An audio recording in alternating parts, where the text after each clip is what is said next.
Hello. Hi, this is Pierre-Olivier Lévesque. This is my fourth stream.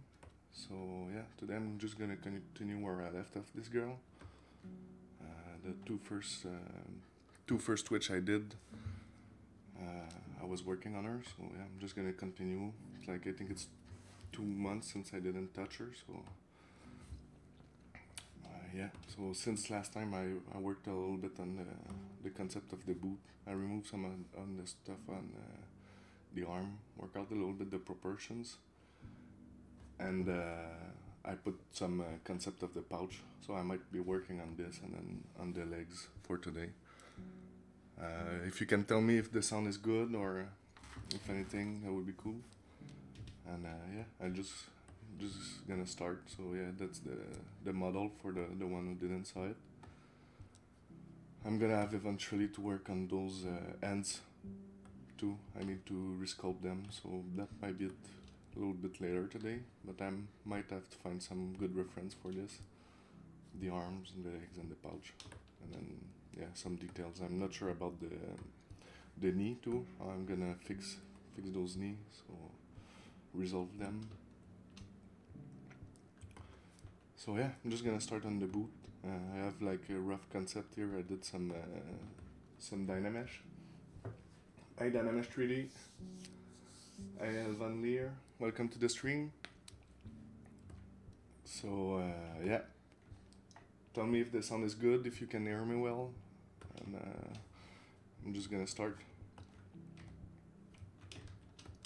So as you can see, here's the Dynamesh. Another thing I did is I put her on heel, like she's an adventurer, so I tried to put like a stick, so if she have to run or something, it won't be too much of a disadvantageous, but it make the silhouette stand out a little bit more.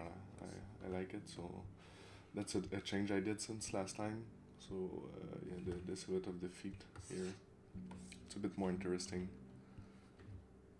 So yeah, here's what's left to do on the legs. I might add some more stuff, some more detail onto here. I don't know yet. Some clips here to attach. And for the back, it's a rough geometry I just did with some creasing. If I go here, you can see it's a dynamic subdiv. I did the topology by hand manually. And I started to create the polygroups around the shape I wanted to separate, and then I did the panel loop around it. And then when you subdivide it, when you crease by polygroup, it's gonna crease all those panel loops together. And then after, I just can mask my by polygroup. So now if I move some of the surfaces, it move only the polygroup that I first hit, so you can do some nice some interesting shape like this. So that's basically what I did here. But it's still a bit rough there, but it's starting to be refined. I'm gonna have to resolve also all the surface collapse here. I'm gonna make it watertight. Thanks, Legit.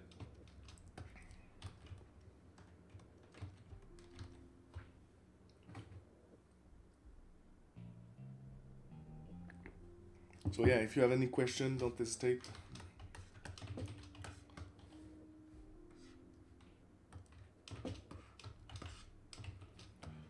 Also, the thing I always do is to lower the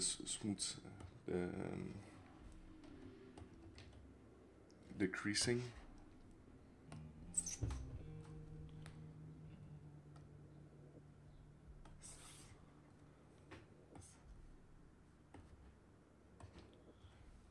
If you go here and crease the crease level here, I'm just gonna put it here.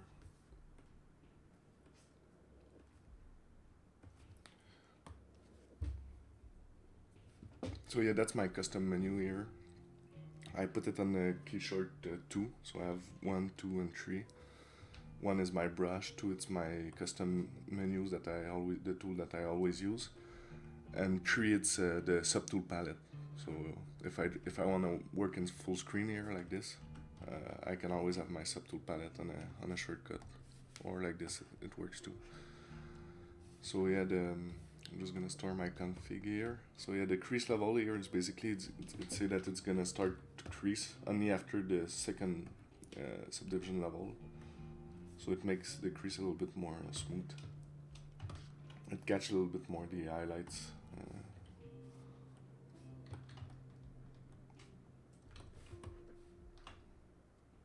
Hey, I'm your Relazes. Welcome to the stream. Hey Plans, welcome to the stream too. If you guys have any question or anything, don't hesitate. If you want, I can just put the model here.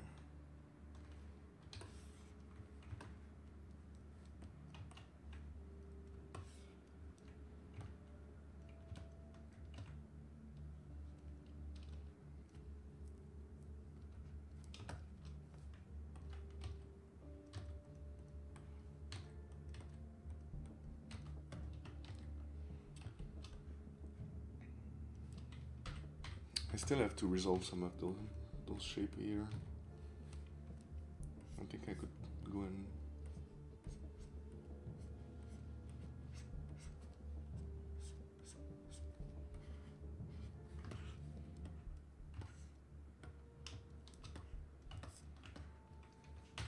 So as always, I use a lot the Topology brush.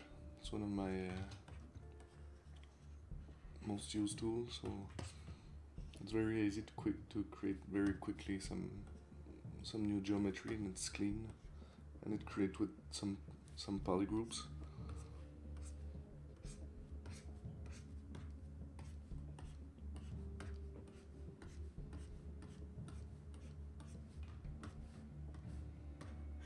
So I already have a thickness. Just before I create the topology, I like to control the value. So if I have any polygroups like this, if I press control the value and control the value on everything, it's gonna create only one polygroups before I create it. So after, when I click to create my new topology, I can directly hide the polygroup I created before and then just split it in. So like this, I get a brand new topology pretty easily, pretty quickly. It's gonna auto crease the polygroups. If it's not the case, you can always go in and uncrease all, and then I have it here, crease by polygroup. And then after, I'm gonna just lower the creasing level so it catches a little bit better the highlight. It's not so sharp. Like around 2 or 3. It depends of the density of the mesh.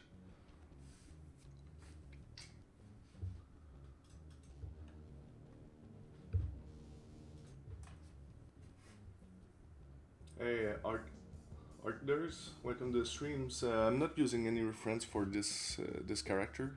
I try to go freely. So depending on the character I do, sometimes I use reference, especially when I do anatomy and stuff like this. I might use more reference. But yeah, for her, I try to go very like how I feel. Sometimes when you restart ZBrush, my shortcuts are not working, so the little quick tricks is to restore custom UI. So it's maybe because I didn't save them too.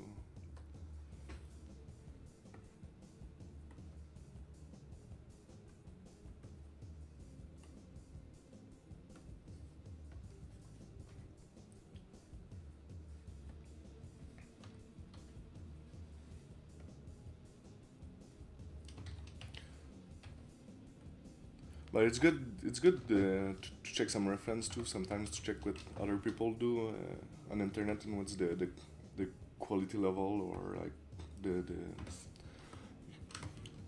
like to always have a goal in mind.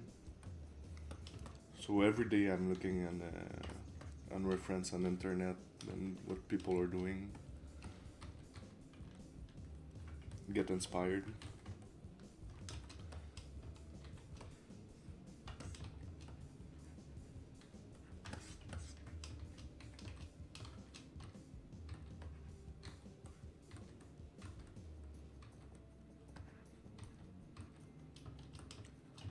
So yeah, when I finish my shape, I just go to my Dynamesh concept here, and with the clay build-up, I can just push the surface inward. So after it looks like a mess, but the new shapes kind of fill in.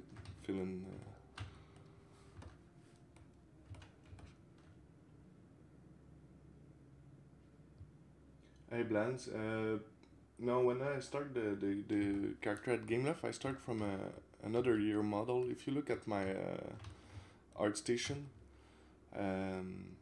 there's the original model I start from, which was done the previous year, and then I'm not sure who did it. The first year was like they gave me the model, so I cannot give the credit to the guy who did it. Wish I'd love to, but I put the model in my art station to where I started.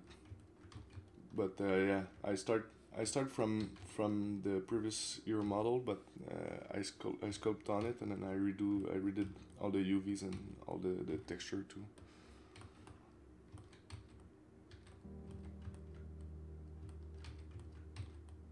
Usually when I work, we always start with the base mesh. It's for like production purposes and time. We create a male and a female, like a girl and a guy base mesh, and we always start from those. Also, it's good. It's good for rigging, because if you start from a sphere every time you start a new model, you might have different proportions. Then if you start with the same model, the rigger is gonna just have to adjust the rig, so they won't have to re-rig every time everything. They can start from at least the same skeleton, and then you just have to redo the scanning. So yeah, it's very rare. There's a place I worked before at Digital Dimension, where there was a pre-production stage. So we had the time to create the two base mesh. So I passed like 2 weeks to create the base mesh for the guy.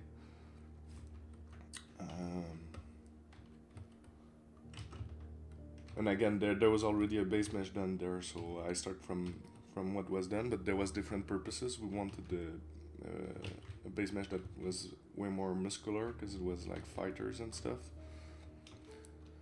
So there was a lot to be retouched. But yeah, it's pretty rare we start from sphere in production.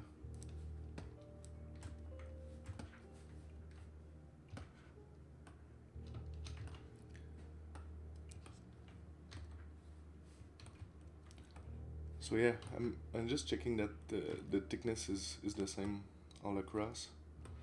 I'm gonna worry a bit more about the shoes later on, but I think the shoes has to be a bit more tight so it follows the silhouette, so it doesn't get thicker or bigger.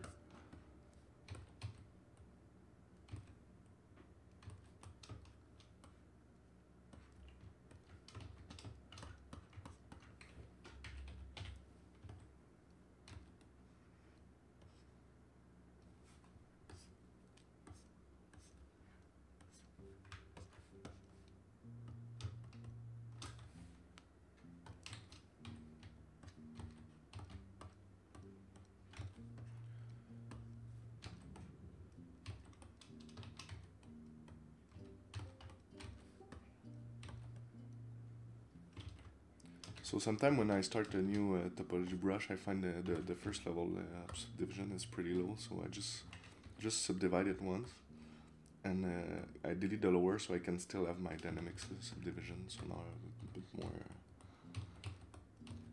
a bit more polygon to work with, and I like to remove the thickness. So the goal is to always always try at least to have the same polygon density. So if you subdivide it, you're gonna have, when you're gonna subdivide, you're gonna have a lot more polygon in this area. So to have an equal length of all polygon is good for when you subdivide, to add the detail in ZBrush.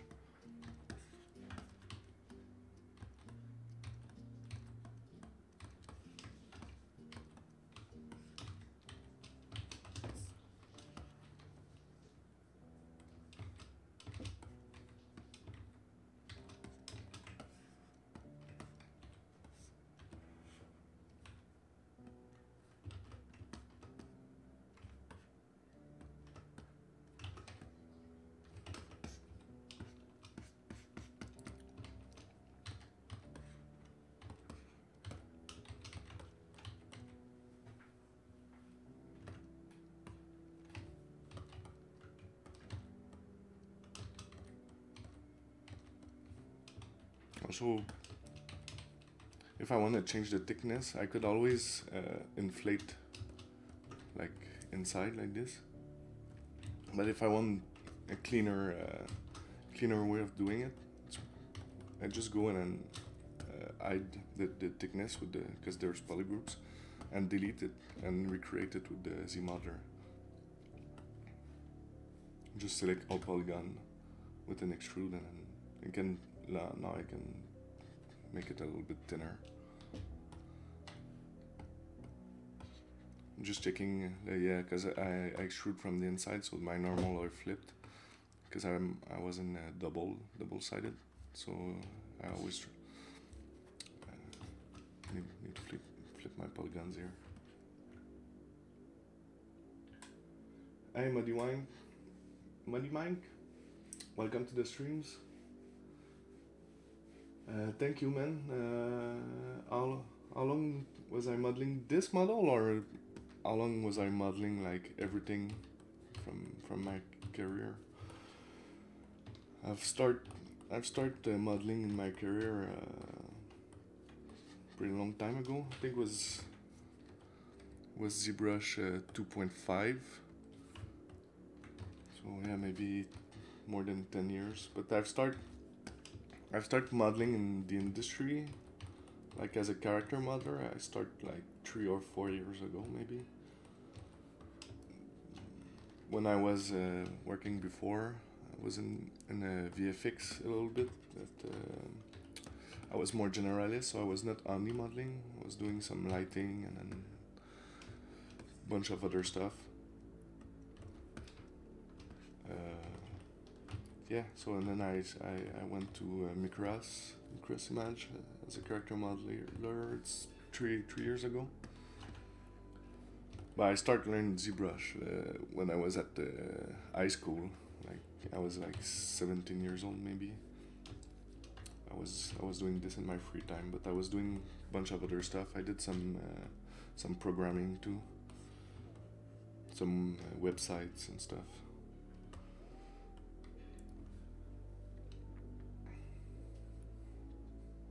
Hey, La Chance Art, salut! Welcome to the stream, bienvenue dans le stream. Muddy Mind, yeah man, it's just a practice question. Me, I do it a lot of, like, I work a lot of hours outside of work too.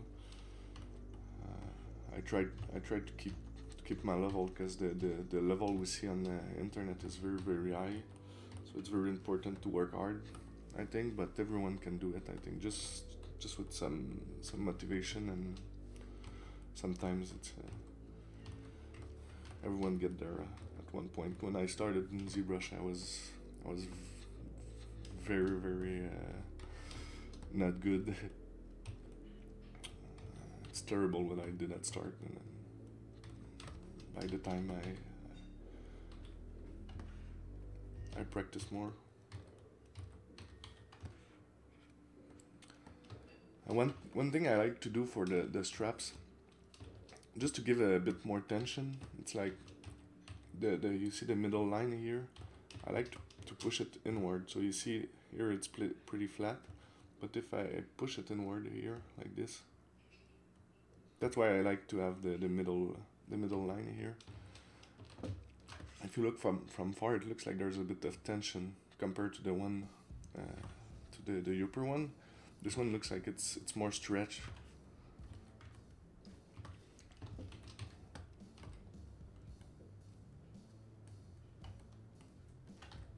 It's a little detail, but I think it adds a lot to the straps.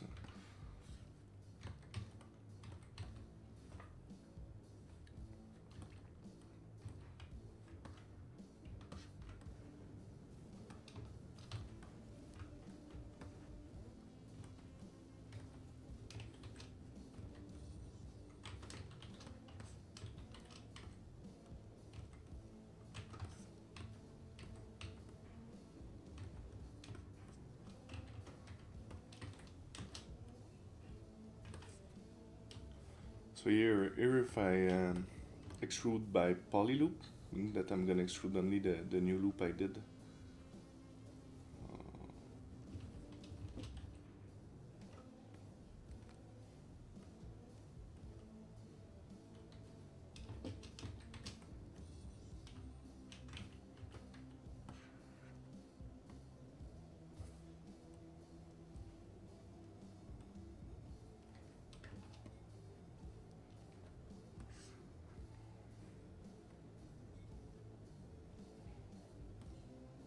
Okay, some things that happen.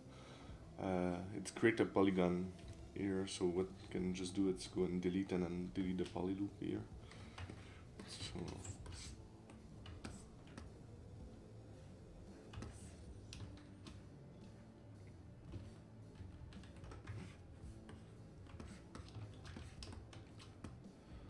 I'm gonna find another way to do this.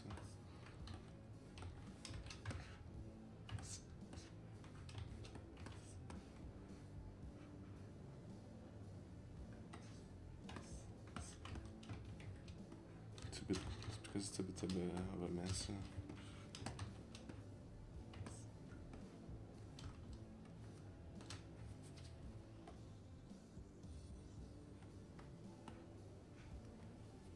I'm just gonna try something quickly here. I'm gonna split it in.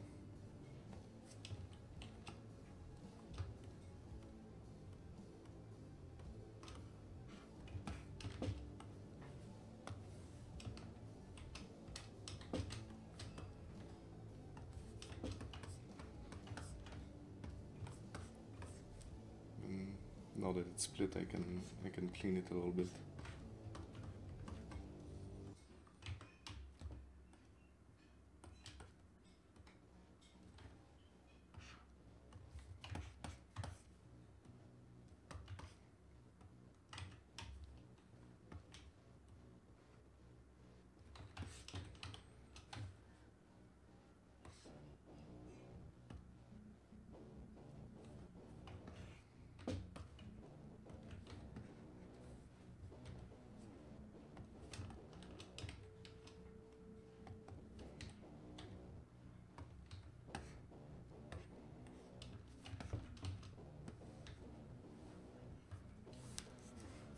Hey, Skidzas.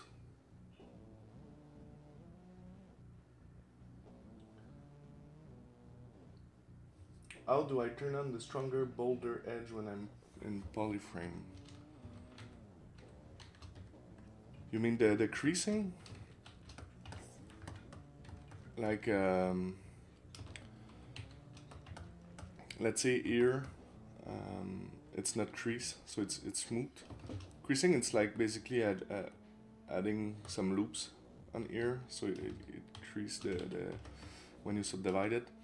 So there's multiple way to do it. If you go here in geometry, you have some creasing option. So if you hide polygon like this and you hit crease, it's gonna crease the boundary that was in the hidden. So it's gonna crease those two. So now if you subdivide it, you see it's creasing. You can adjust the strength of the creasing with the crease level here. That basically mean that it's gonna crease after the 4th level of subdivision. The lower you go, the smoother it's gonna be, because now it won't crease for the 2 first subdivision level, and after it's gonna start to crease. if you go in the ZModeler here, it's a brush, the ZModeler brush. You can use the creasing here when you're around the edge, and you can select edge loop complete. And if you alt click, it's gonna uncrease, and if you click, it's gonna crease. So I can uncrease them. So yeah, or you can crease by polygroup. So here I have some different polygroups. So if I uncrease everything, it's uncrease all. You have it here, I think. Uncrease all. You can crease by polygroup. So it's gonna create a crease around every polygroup.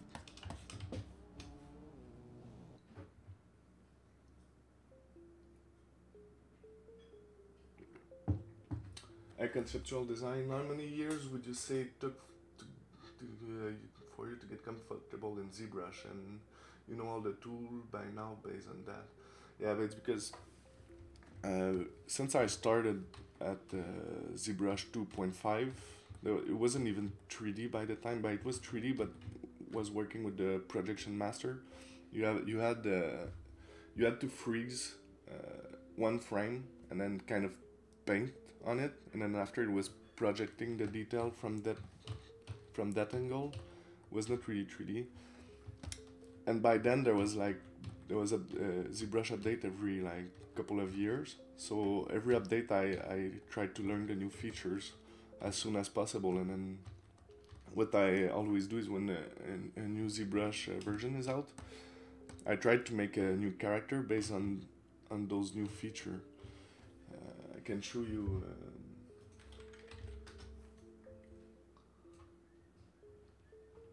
Here's a guy I never finished. Like this robot.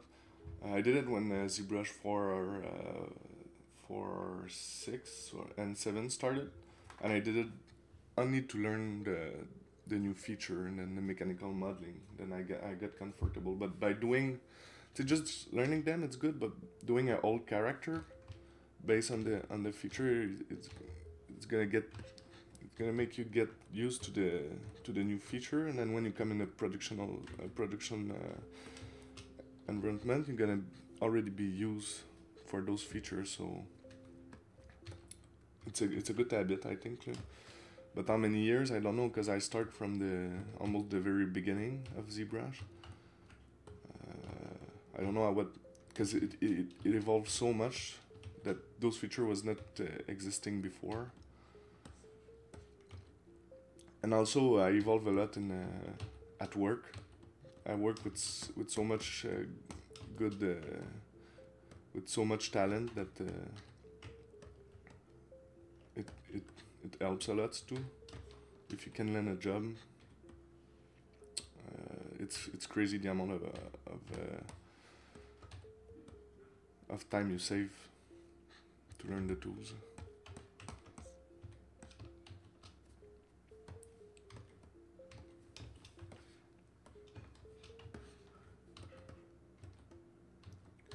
And once you learn one 3D software, it's like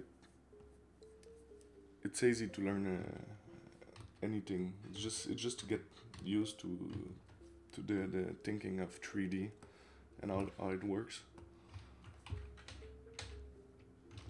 I'm just gonna save quickly.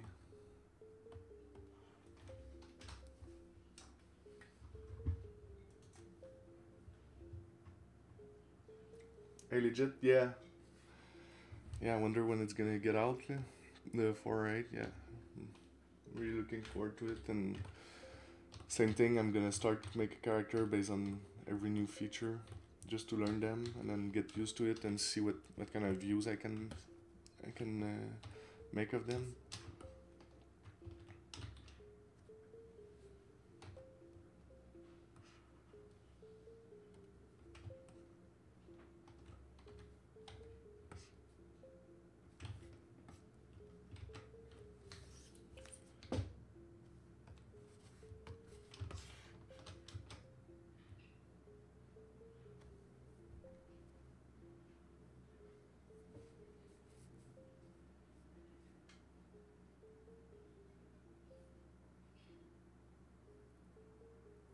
Conceptual design, I did a model there's no subtool, so it one all mesh. Yeah, but why not? If you build a creature or like anything, there's no problem to have just one subtool. ZBrush can handle millions of polygons. It's good also when you concept design stuff to just have a Dynamesh, one subtool, and then just start to rough out some ideas. And yeah, I always start with one subtools, then I make more and more.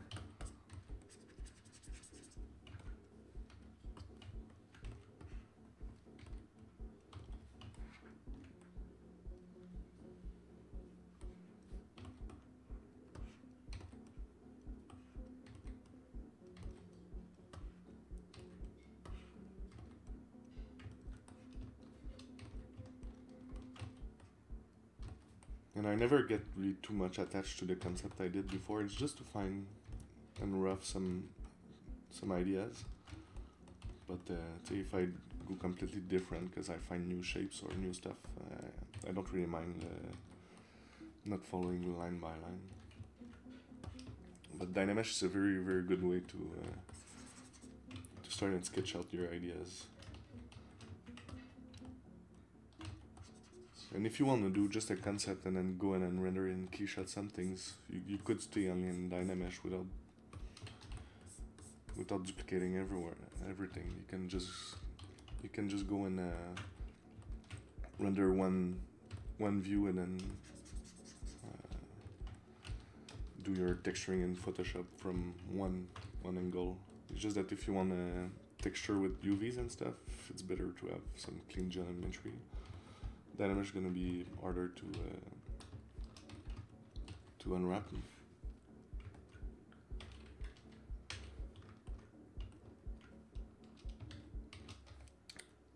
So yeah, when I'm done with one side, I just mirror and weld, depend on which side you're modeling.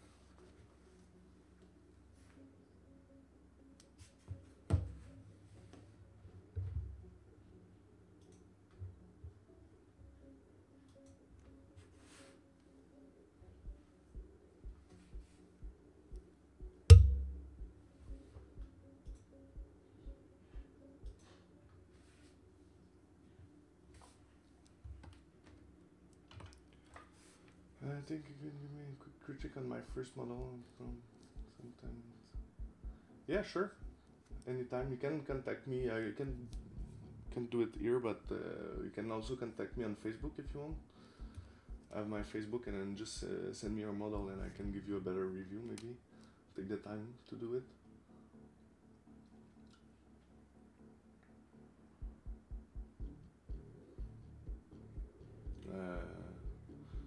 I would say my advice to get better in ZBrush, it's very easy. It's to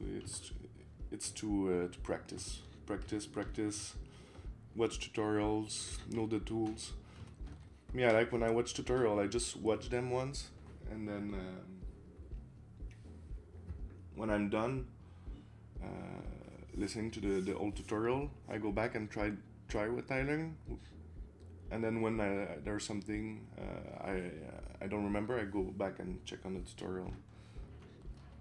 Instead of trying to replicate every step of the tutorial, that can be very long and consuming, depending on how you like to learn. But yeah, me, I like to watch it once without reproducing really the steps, and then when it's done, I try to do it by my own, so it's a bit less time consuming.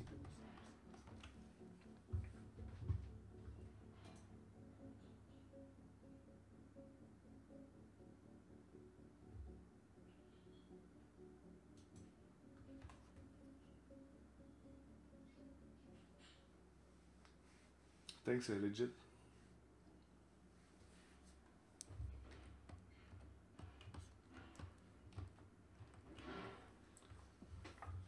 Just give me a second.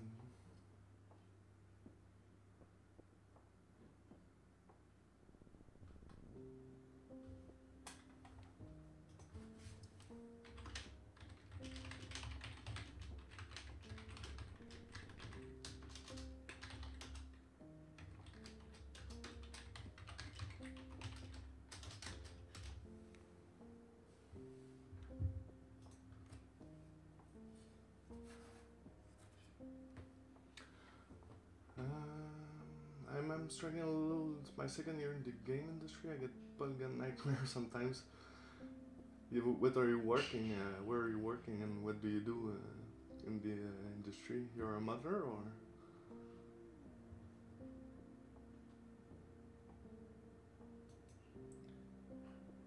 I think anatomy for sculptor was recommended to me in starting out on character modeling.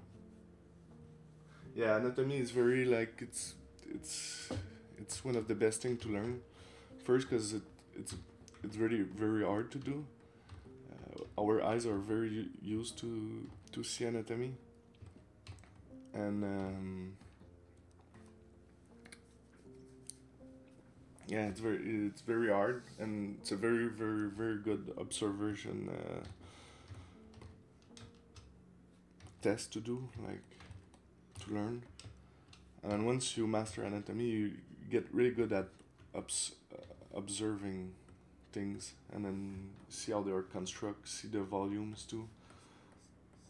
So it's like it's one of the best thing you can do to learn sculpting. Well, even if it's like drawing, sculpting,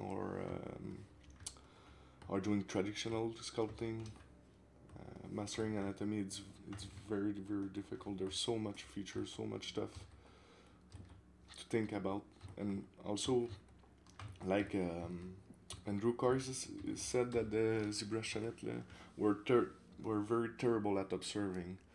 Like when we draw a head, let's say a human head, from what we think it is, it's gonna look terrible. The eyes are gonna be too big.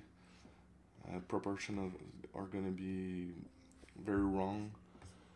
So it's a must when you start doing anatomy to observe every angle of a face and do it a couple of times.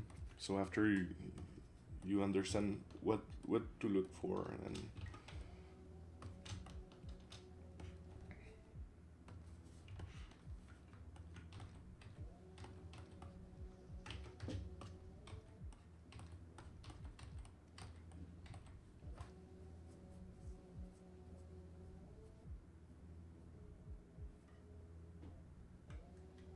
yes, a smooth preview. It's a dynamic subdiv here. It's a shortcut, it's D and Shift D. And then you can raise the number of subdivision preview you want. And then, like I showed earlier, the creasing, you can lower it so you have a less sharp edge.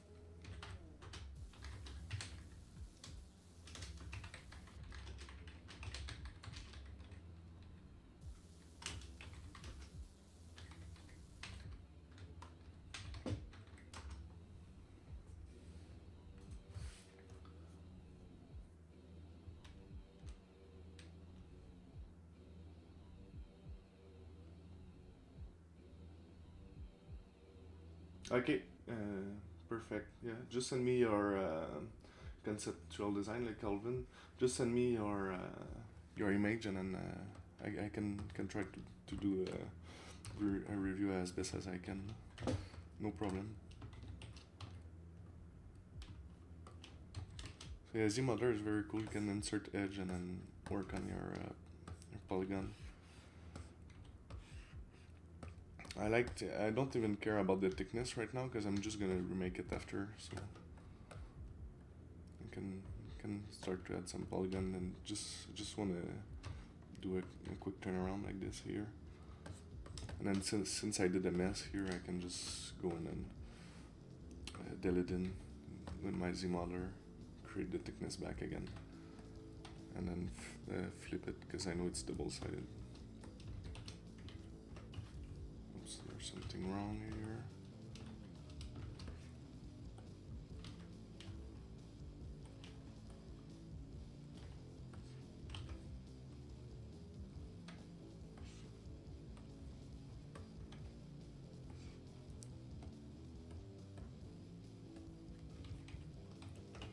There's probably some hidden polygon. There we go. It's because when you do Control Z, sometimes the hidden polygon come back. So just did delete them.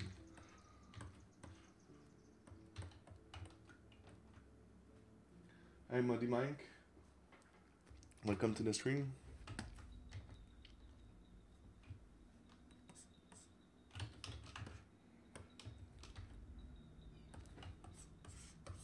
I think it's been 2 months since I didn't open this model.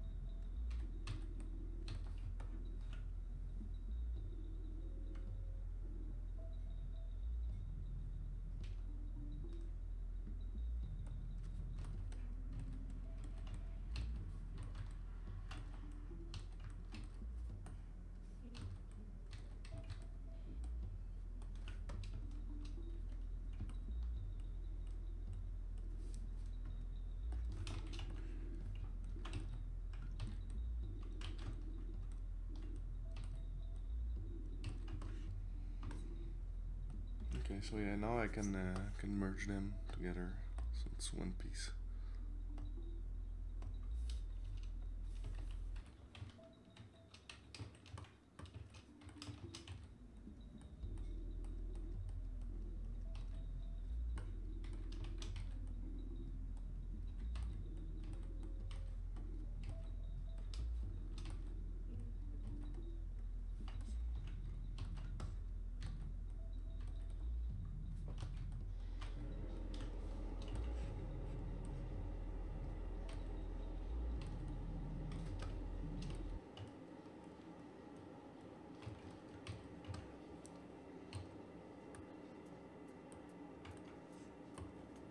I think what I'm gonna do instead of having those round that have fun,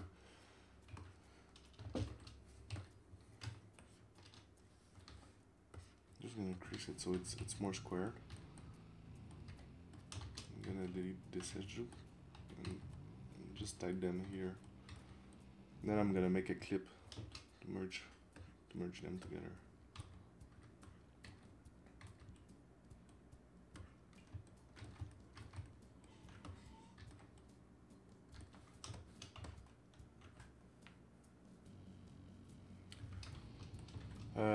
Yeah, but it's up to you for the critique. I'd prefer outside of the stream for sure, because I'm not so I can take the time, you know, to check the image and give you a better critique than here. And also I'm on the Pixelogic stream, so I don't know. Maybe I have my own stream. If you wanna check my stream and then on my channel, don't think it would be any would be my pleasure to do it.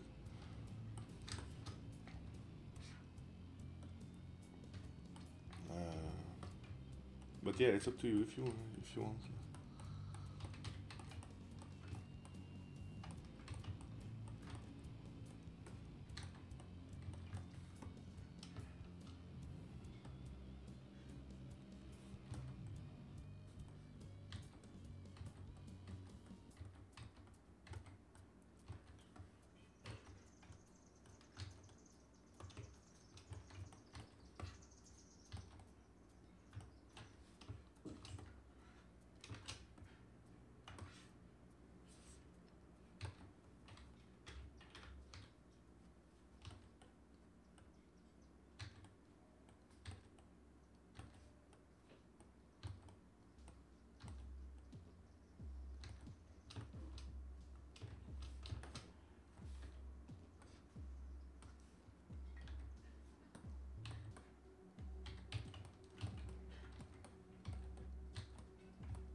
Yeah, concept. But I can for the next few here for next stream, I can ask others what they do or what they think about this. But yeah.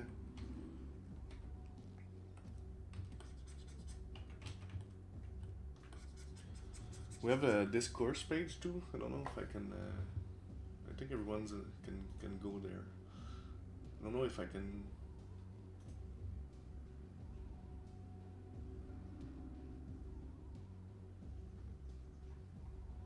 I don't know how to give the link for the discourse page. But yeah, eventually everyone's gonna be able to join the discourse and then discuss too with all the streaming artists. If someone has the link to post it on the chat, that would be cool.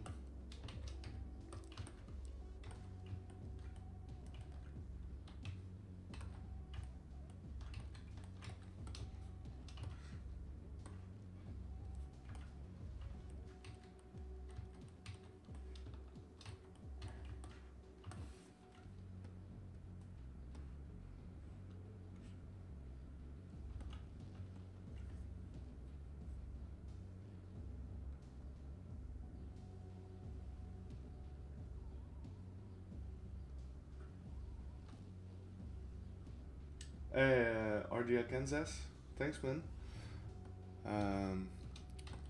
ZBrush is pretty good at handling polygons. I have 64 gig of RAM, I think, but if you look here in the upper corner, it says there's 55 free. It doesn't take that much RAM, it takes only 3 gigabyte of RAM. So you can get away with model like this with a pretty lower amount of RAM. It's more the CPU, I think. ZBrush deal a lot with the CPU, and it's scratched some stuff on the disk too. So if you have a SSD, it's good, I think. I'm not a hardware super professional,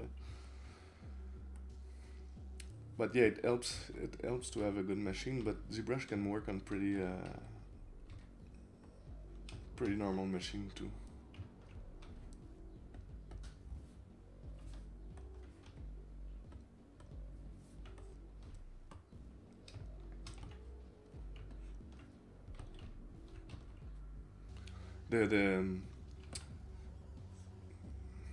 How to work with a lot of polygon in ZBrush, it's if you separate your model in a lot of pieces, each pieces can have up to 10 million polygon, no problem, if you subdivide it.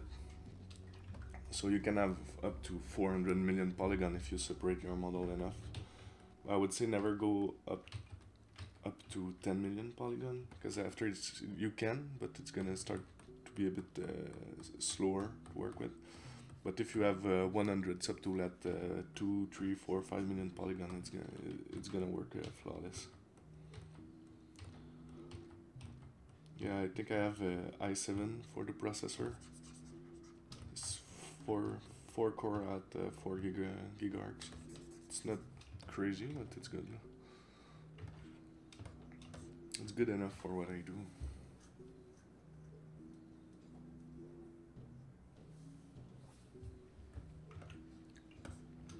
I have an old, not that much old, but I have a 760 GTX GPU, 780, I think.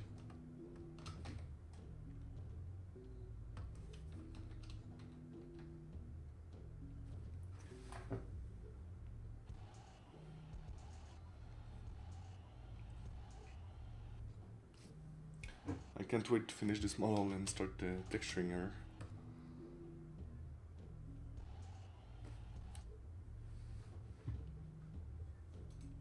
Oh, ZBrush just crashed.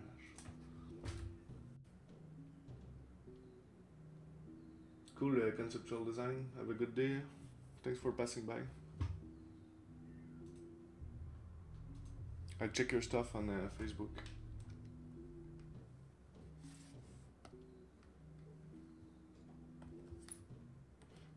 I think it just did a quick save before it crashed.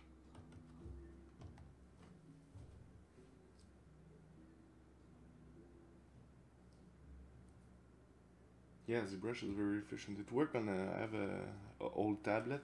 I think it was 4 gig of RAM, small CPU, small GPU, and it was working perfectly. It was a Windows tablet, the Asus E Slate. I don't use it anymore, but yeah, it was working perfectly.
Okay, that's getting there. I'm gonna do the little clip. I'm just gonna do a quick save before.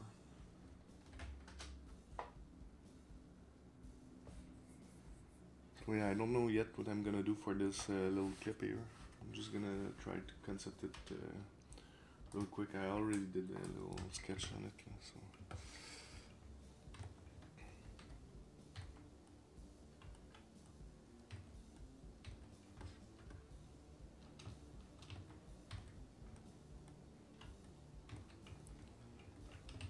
So yeah,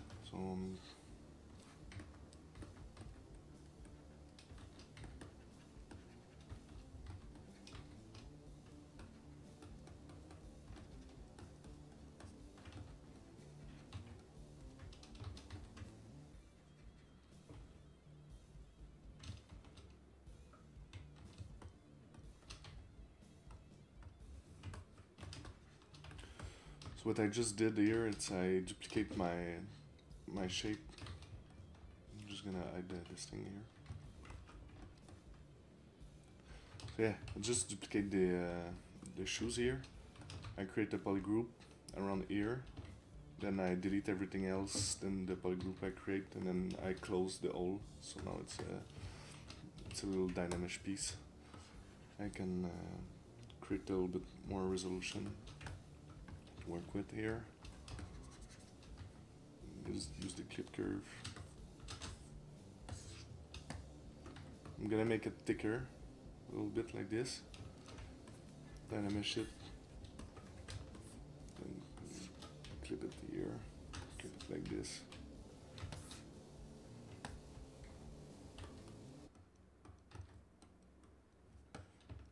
And I can go in and clip it from top.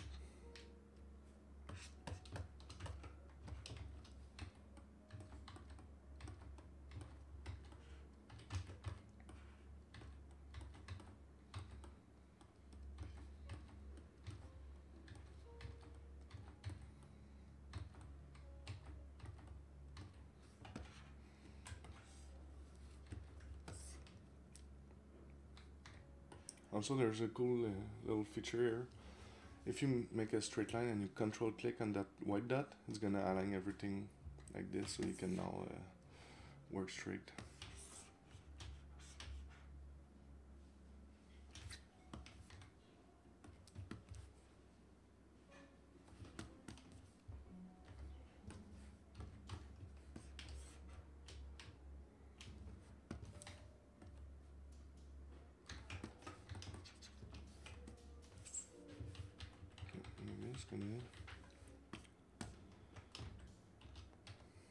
Put a bit more resolution, like a lot more.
Clay polish is good just to clean a little bit those things too.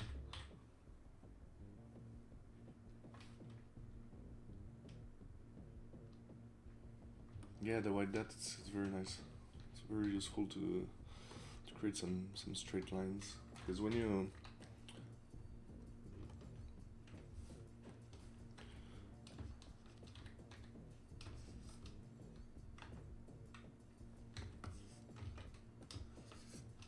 if you press shift while you're brushing, you can create straight lines like this. So if you're aligned correctly, you can make a straight line very easy.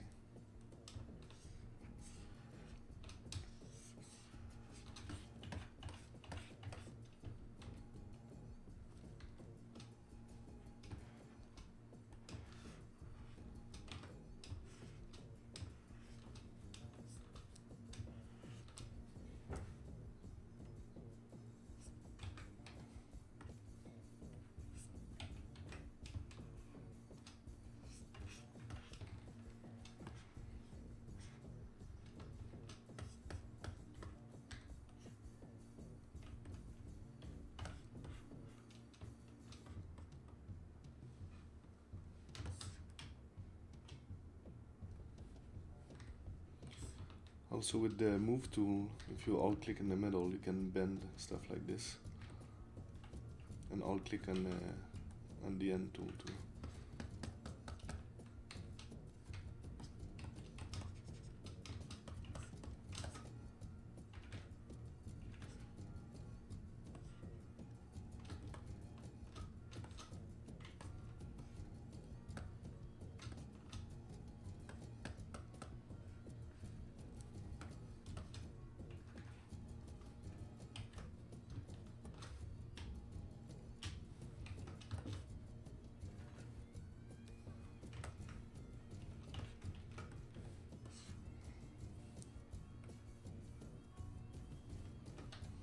The Dynamesh has an option which is project. So when you Dynamesh, it's gonna project the mesh before the Dynamesh onto the so it kind of retains the detail a little bit more.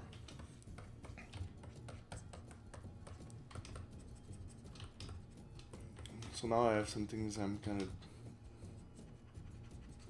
almost happy with it. I can clone it on another other tool here. I can duplicate it to keep a copy of it, and just go and make a quick ZRemesh out of this.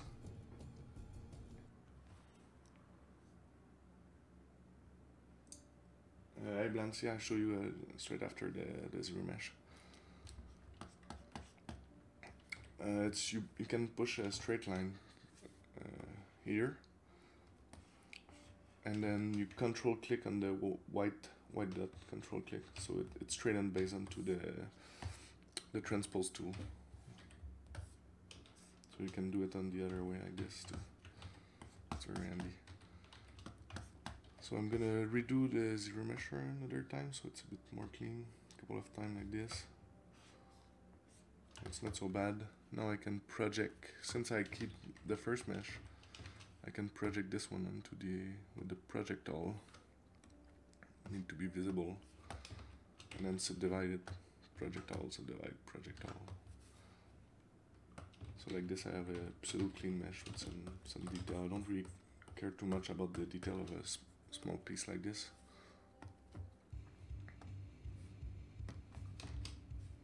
So now I append my new tool here with the subdivision levels, and if you look from there, it's way enough detail for a small piece like this. So I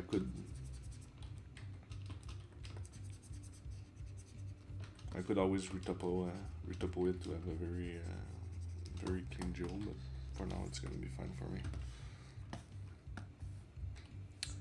And if I want to duplicate it, I could duplicate the subtool, but I'm gonna have a lot of subtools. So what you can do is delete the lower resolutions.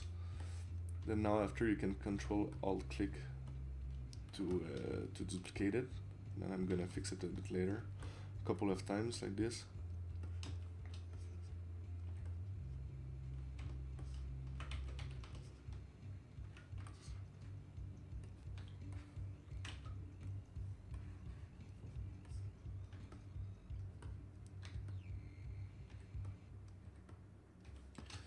And now if you want to, we don't have any more the subdivision level, but you can reconstruct them with the reconstruct subdivision levels here. So now I have my multiple subdivision levels, which is because it's good to have them, because if you have too much pieces in ZBrush that are very high resolution like this, because when you turn around, ZBrush kind of,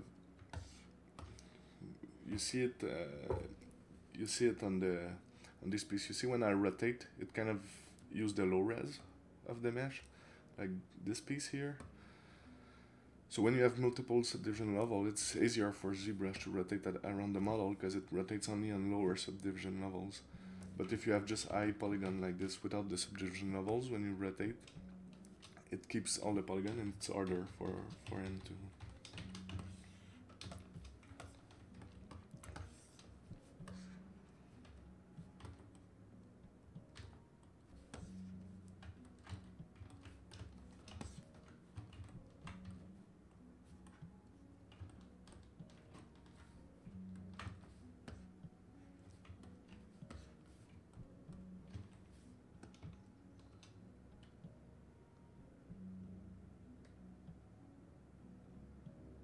Ah yeah, the straight line. Sorry, when it's shift. Let's see here. Yeah, you start to draw a little bit, then press shift, and you see it snap in the direction you were.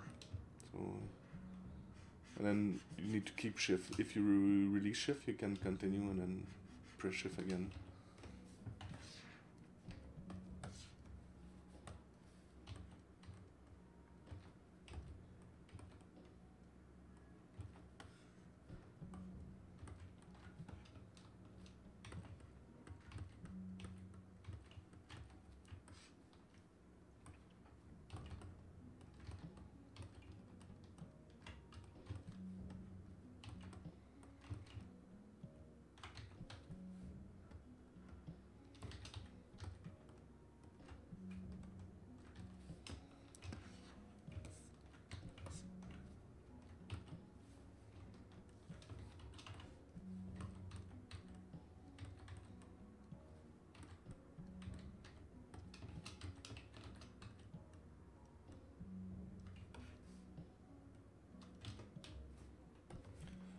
extruding the poly loop here, just create a little line, crease by polygroup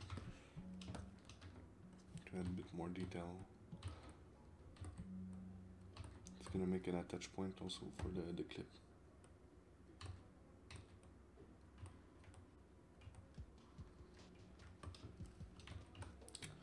So yeah, again, if I want to mirror them, I could duplicate the subtool, but I can always lower it, mirror and weld, and reconstruct my subdivision levels.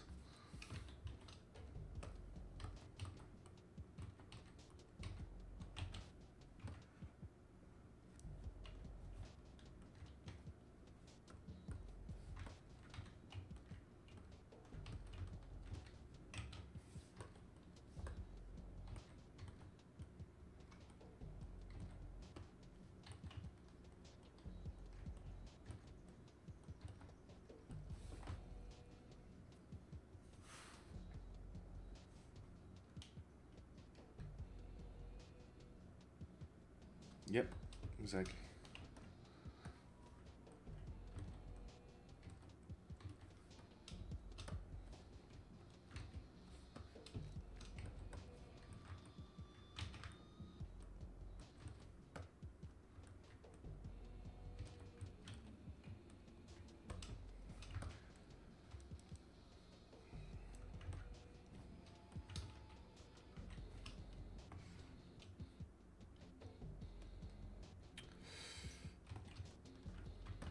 Because I had this pattern set on my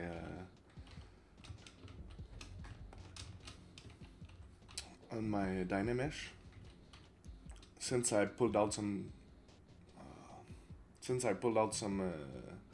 surfaces from this mesh, it keeps my noise pattern onto any mesh that I'm gonna pull out from this guy.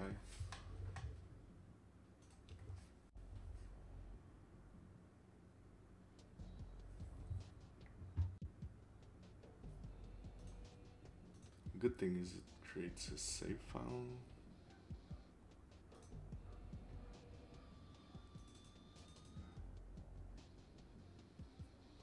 Sometime when it crash, you can see here when it's crashing, it's writing a file saved to disk successfully or something like this. It means that it creates a recovery file in your program file recover file. So like this, you can know if it was saved or not.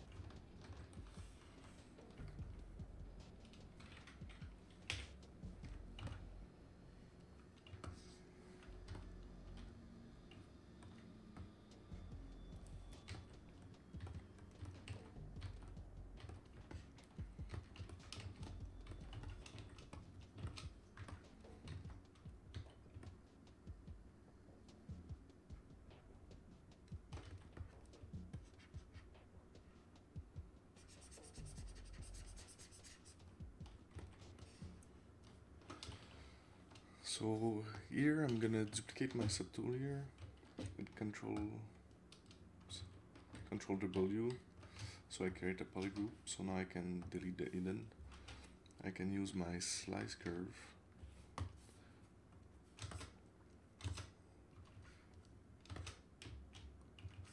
And create two polygroups, delete them, so I can create clean edge like this.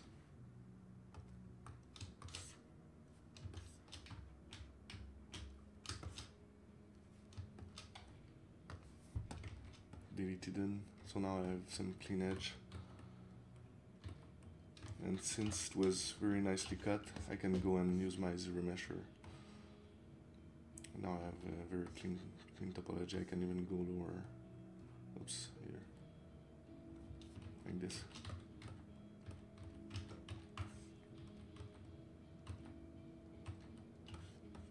I can use the ZModeler to create some thickness.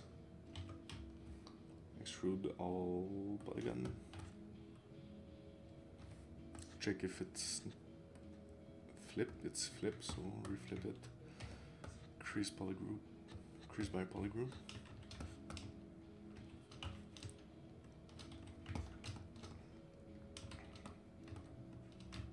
And then the surface here is a bit wobbly, it's not super clean, so I can go in my deformations and relax it a little bit.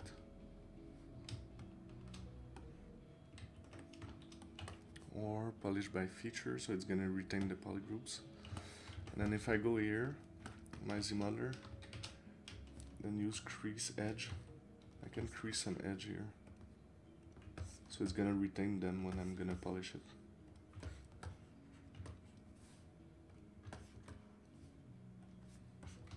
So now if I go in my dynamic subdivision, it's a bit more crisp. And now I can polish it, so now it's a bit more clean.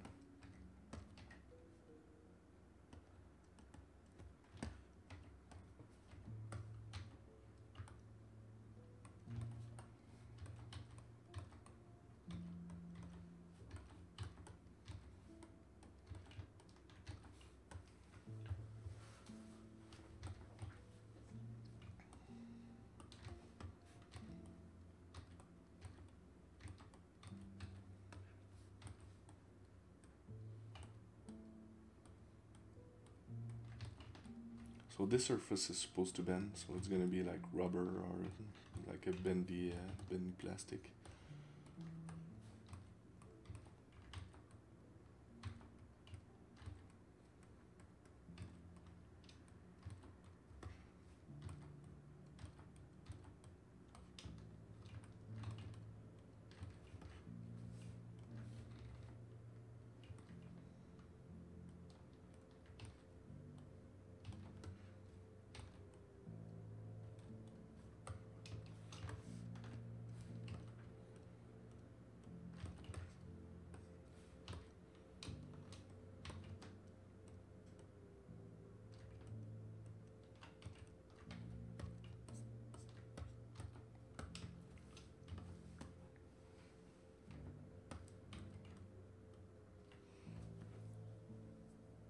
Hi 3D Gambler, welcome to the stream.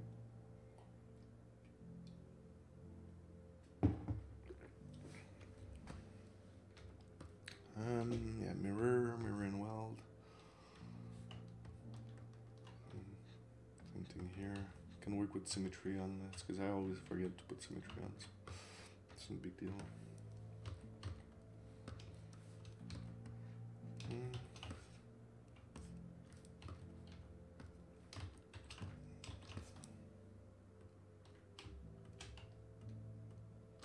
I can go ahead and delete some edge loop.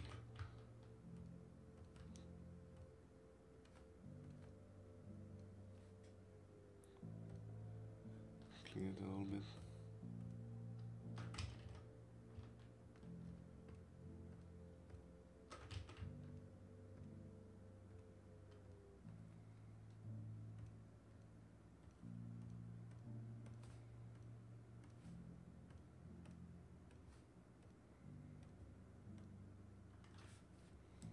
Now I can delete this edge loop and just reconstruct it. Now I can go make a little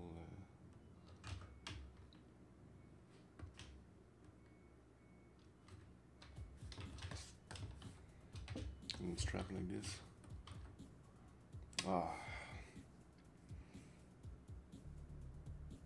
Yeah, you see now it's file saved to this successfully. That means it's creating a recovery file.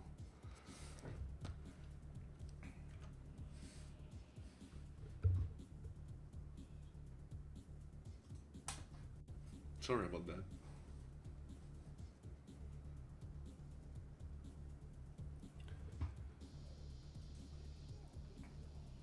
So yeah, if you go into load tool and you go into your program file, Pixelogic 407, recovery file, the tool is there.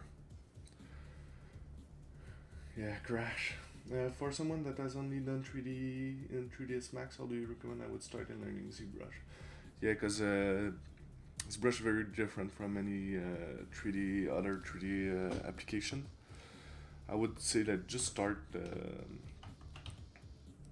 just start with the Dynamesh and then try to do some very basic stuff, and then the more you go, the more you can start learn new tools. But say if you just start with Dynamesh and then a clay brush here, clay tube, like choose your favorite brush, start to learn them, experiment with the software, check some tutorial, but at first just start with Dynamesh stuff, and then as long as you learn, you can just go and then learn new features, and then it's gonna add up. But yeah, start simple and then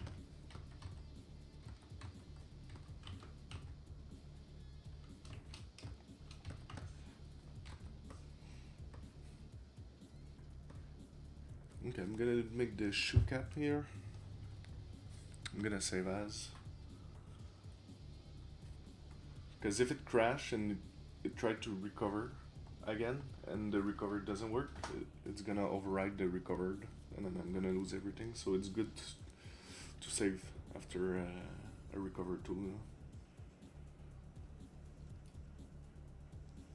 Yeah, ZBrush, by Pixologic, there's tutorial everywhere, but yeah, on the Pixologic websites and the Z Classroom, there's a ton of resources. I think every feature of ZBrush is explained there, so it's a very good resource to start with.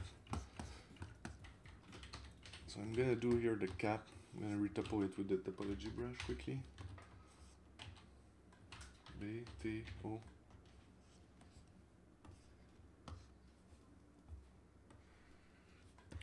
Don't worry about being precise, I'm gonna adjust my topology after.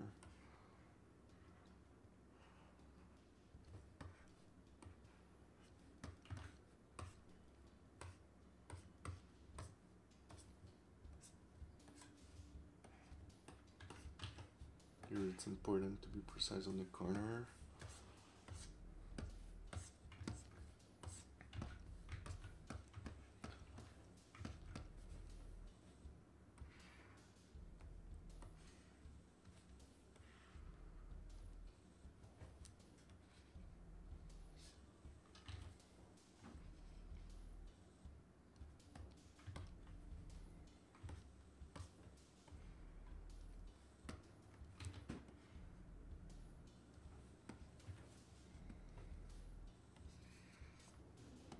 Well, it's a bit messy, but I'm gonna clean it up after.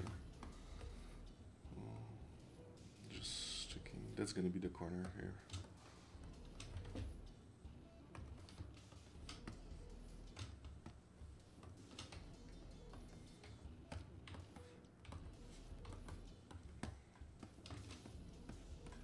Same thing. That's gonna be the corner. And just relax it a little bit, make the polygon a bit more even.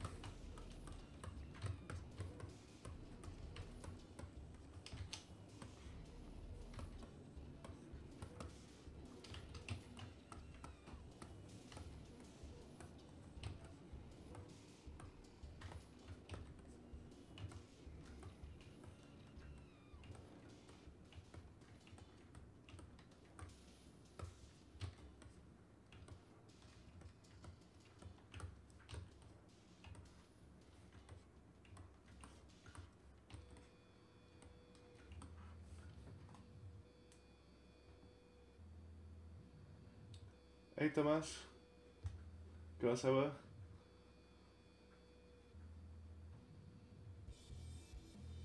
Yes, it's the Topology brush. It's very useful. I use it all the time. It's very fast.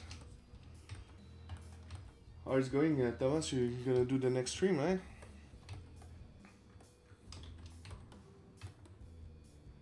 I think Thomas is right after me. I think at yeah, 12 o'clock in Pacific time. You should definitely check out his streams. He's doing very cool stuff too. Yeah, since it crashed.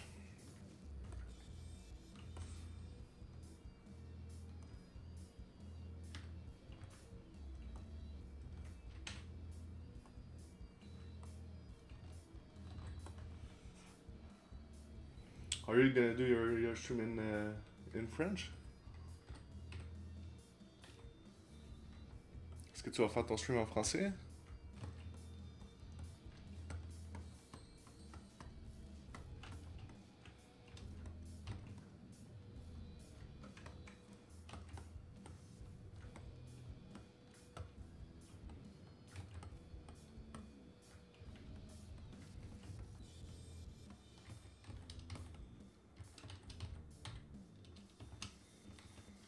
So here I just subdivided once, delete the lower so I can still have my dynamic subdivision. I'm gonna crease it.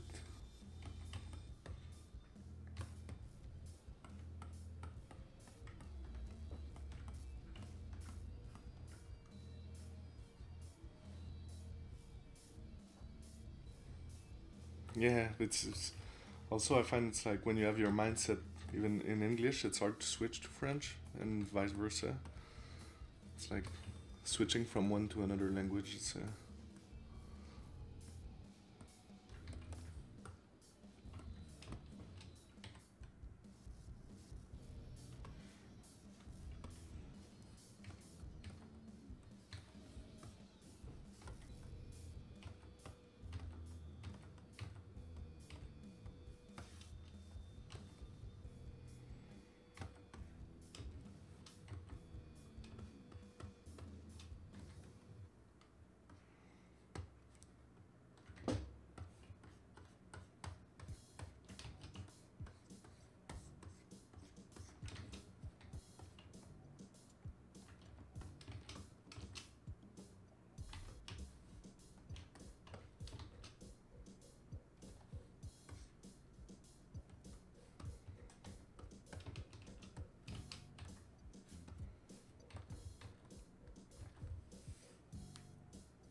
Hey, Thomas, we have a discourse, huh? Can we give the link of the discourse?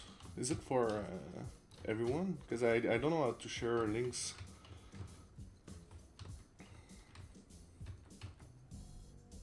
Because there was someone were asking me to if we could review his work or something. I think it would be cool to have it on the discourse.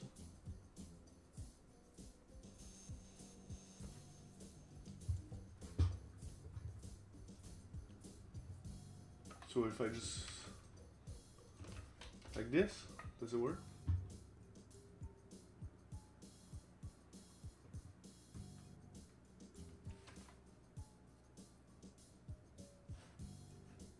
No, the discourse.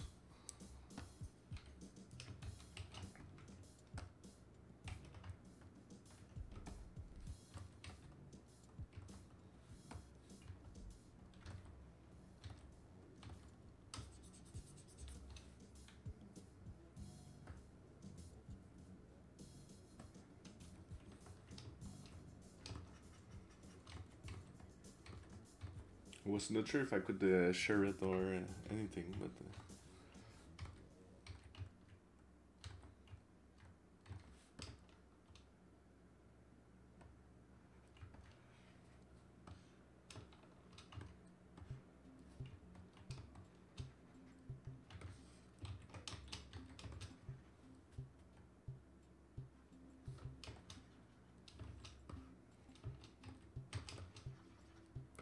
so yeah, when you see a little spike like this because there's a diamond like this in the topology, I I really like to use the second smooth algorithm. There's a two smooth algorithm. If you just press shift and then you smooth, but if you press shift, you smooth, and then you release shift, it's gonna start to use a new algorithm, which is a relax one. So it tends to retain the volumes while relaxing the topology, and it's very good to remove those little spike. When you look from far now, it's almost all removed.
Thanks, Thomas.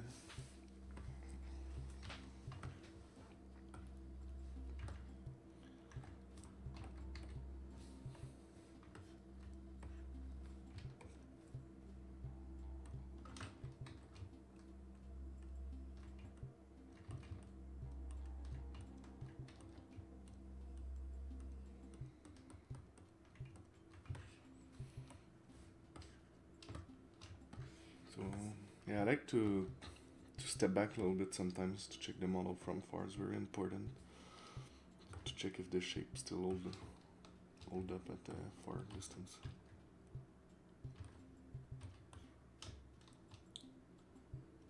Especially shoes and ends, like sometimes it's leftover part. Like you don't want to spend too much time, but apparently when you look at a model, the first thing you look it's the face, obviously, and the second thing most of the time is the ends. So if the ends are well sculpted, it's gonna add so much value to the model. So it's very important, and the feet too. It's an important part. If the feet looks wrong, it's gonna be weird. So it's area of the character that it's very important to pass a little bit more time, give it a little bit more love.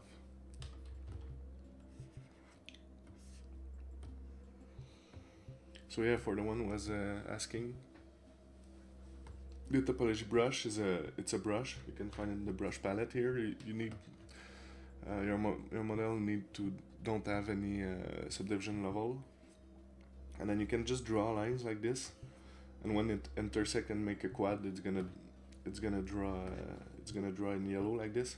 If you alt click anywhere on the model and draw a line with alt click, it's gonna remove all the extra lines that are not making any quad. Yeah, if you make a corner, let's say I'm making a corner like this.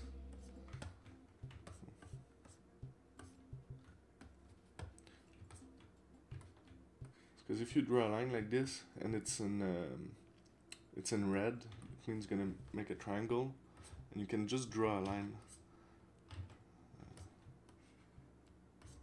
like this, so it's gonna create a quad. Right now it's not working, I don't know why.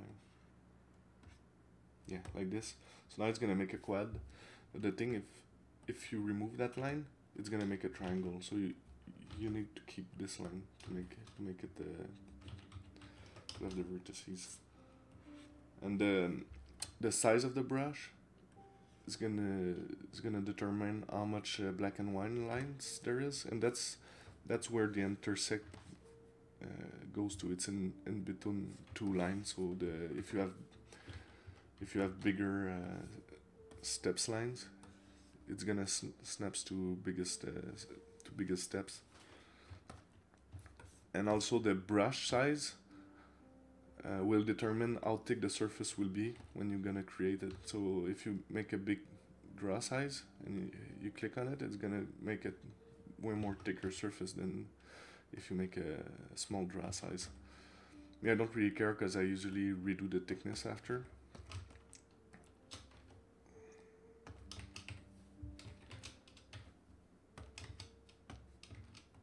And then after I just split it in to have my geometry separate from anything else, so I can use my dynamic subdiv.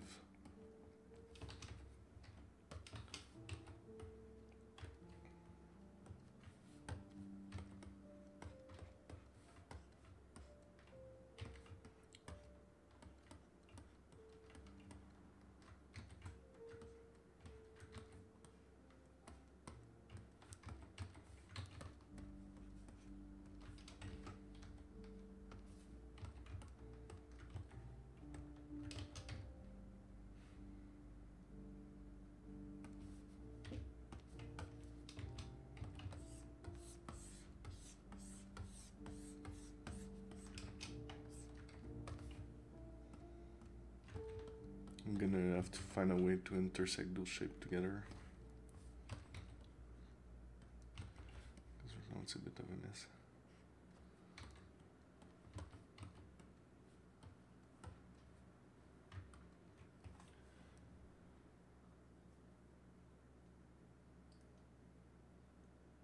Yes, Modimine, yeah, I use it all the time to create any extra shapes or just to create some very quick geometry. Let's say you have, it can work also for more organic parts. If you do, let's say, a wire, medieval wire, to add some plates or some shoulder blades or anything. It's very quick and efficient way to create new parts to your model. And at the same time, it creates very clean geometry, so it's very, very helpful.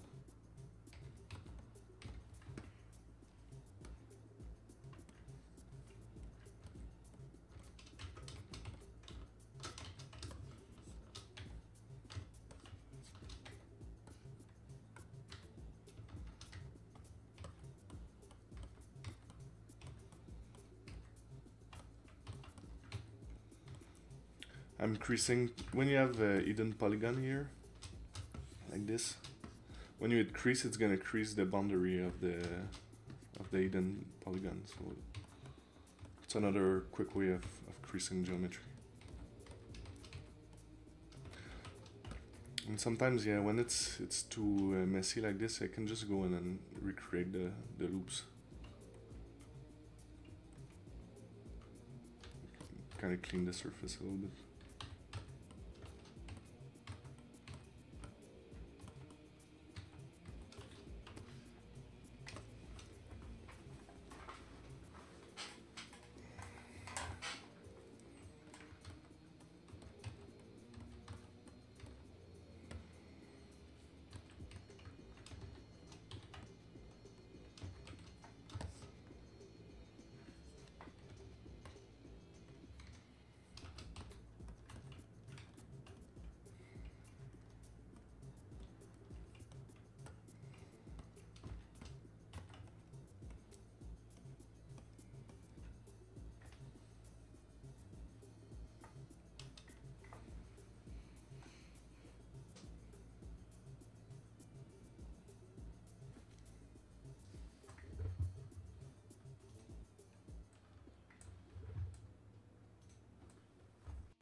Just a little crash.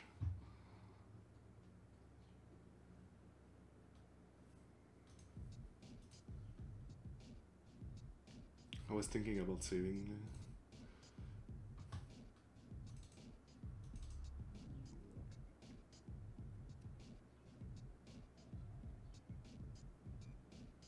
I think it was saving just before.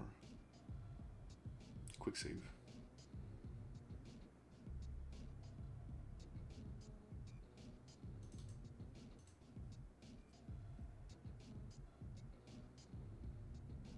Yeah, there's something I do. I need to find what it is, but there's something I do that make it crash sometimes.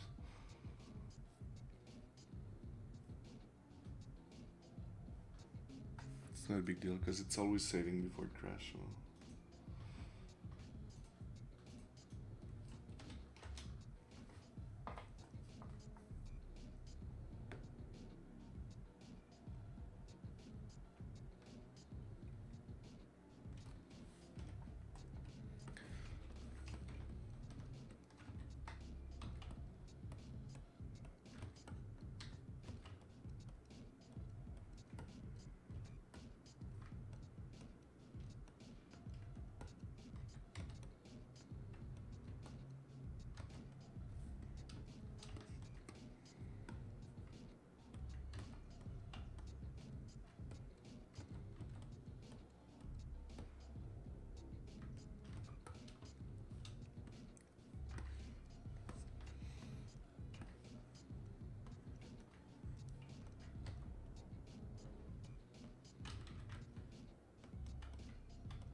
I have some floating polygons on this.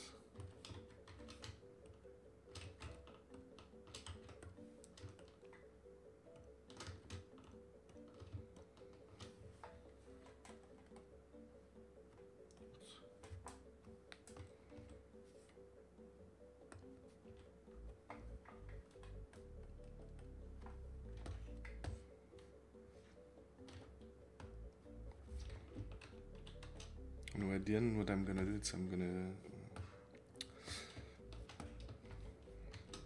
it's because this mesh was created with panel loops, so what I can just do it's take an island, just grow it, and then split it from the rest if I want to start to work on it. So now it's a different subtool, and I can just adjust it independently. So what I need.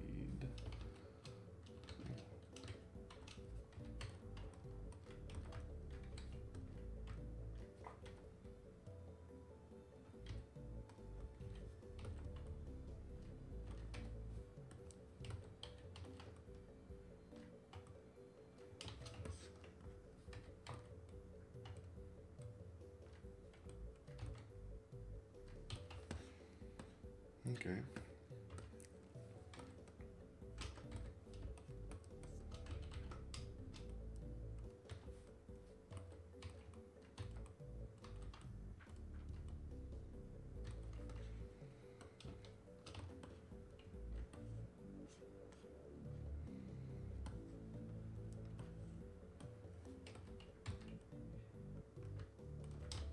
And after it's when I'm gonna start to add the detail. See, like when you do a shoes, when you start to add the stitch around, it's when when everything starts to blend together.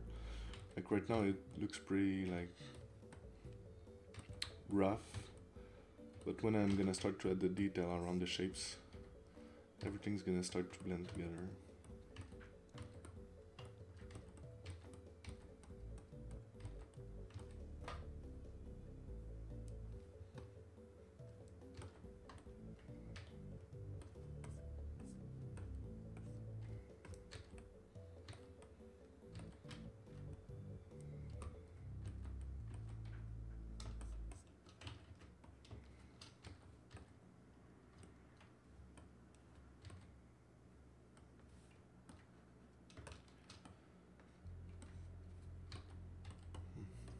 I'm gonna go do just the inverse of this.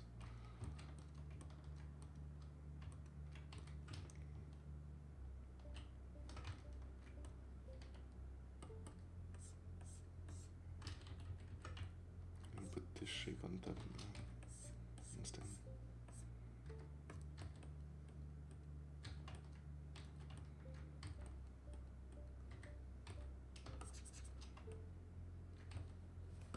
Yeah, makes more sense.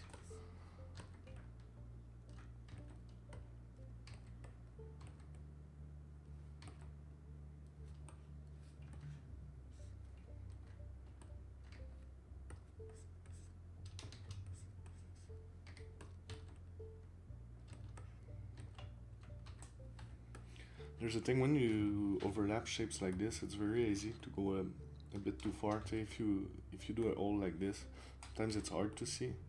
But when you're gonna go and render in a software like KeyShot, where every shadow is gonna show how the surface is deep within all the other. So it's good to keep in mind to make everything like watertight, and then be sure that everything is collapsing like at the good point. Because otherwise it's gonna look weird a little bit.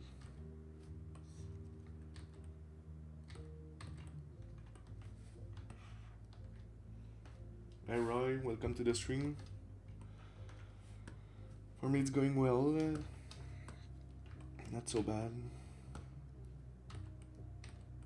It's a long weekend, we have Monday off here in Quebec. I don't know about you, but it's gonna be good.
So yeah, I have this this noisemaker pattern I use on the arm and a bit of the chest here, and I'm trying to find a place to recall it.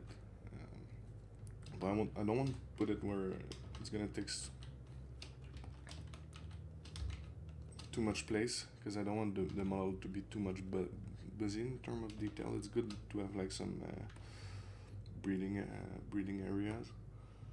So like a little stripe like here could be interesting.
Whoa. Okay, that's weird.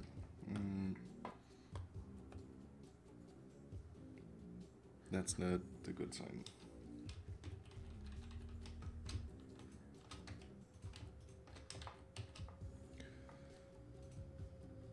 Don't know if I have a duplicate. I'm gonna have to load the tool with it.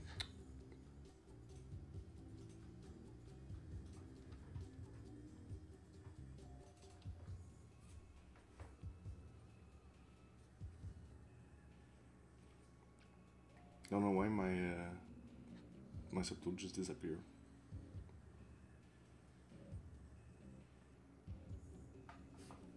Not a big deal.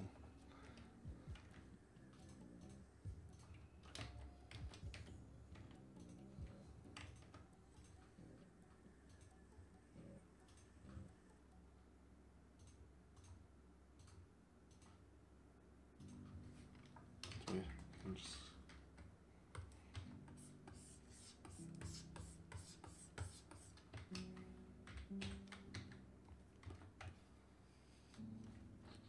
creating some guide. I want to do like a small extrusion here.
So yeah, to create a small extrusion, you can just select the poly loop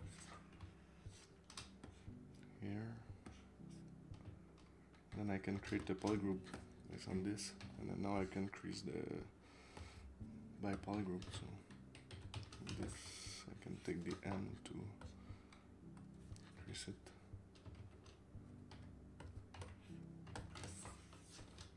Take this, crease this.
this. Okay, that's cool.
Okay, almost done. Just missing this piece here.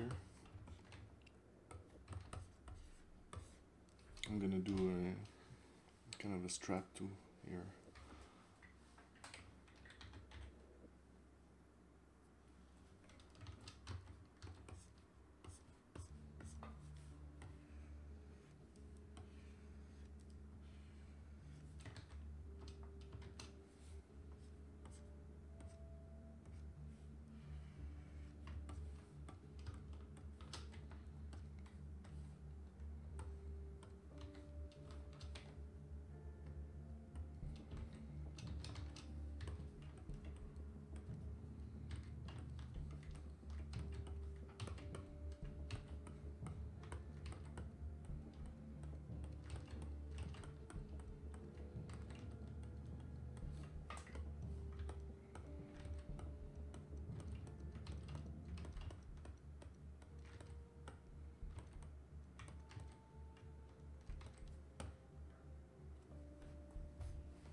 I don't know why each time it's quick saving it crashed. There might be a problem with my hard drive or something. It wasn't doing this before. I'm gonna have to investigate on this. But at least it's saving.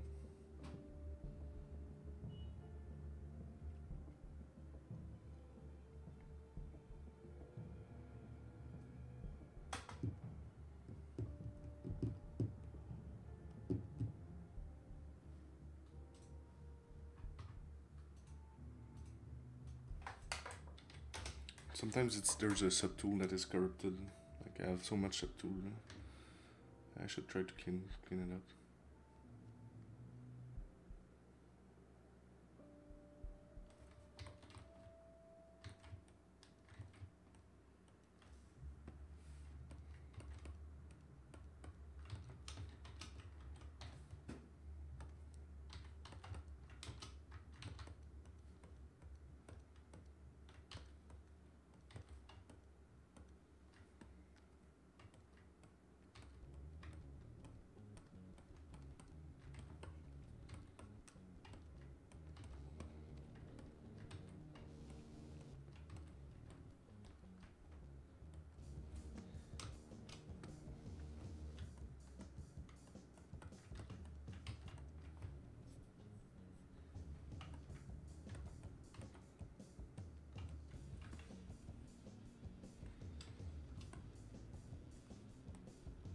Okay, so the base shape of the shoes is done. I can start trying to add some details to it. I'm just gonna...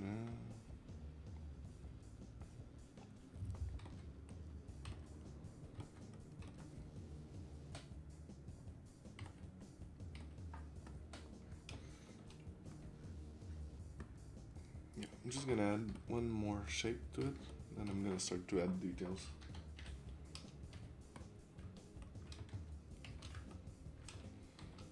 I'm just gonna duplicate this, divide it, delete the lower, just to have a quick surface to draw a quick shape here, and delete it.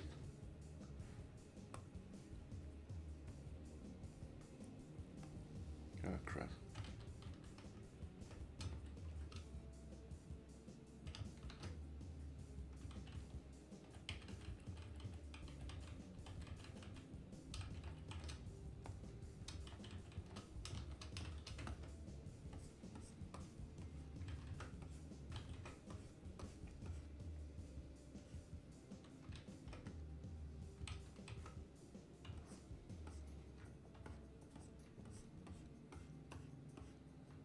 No, there we go.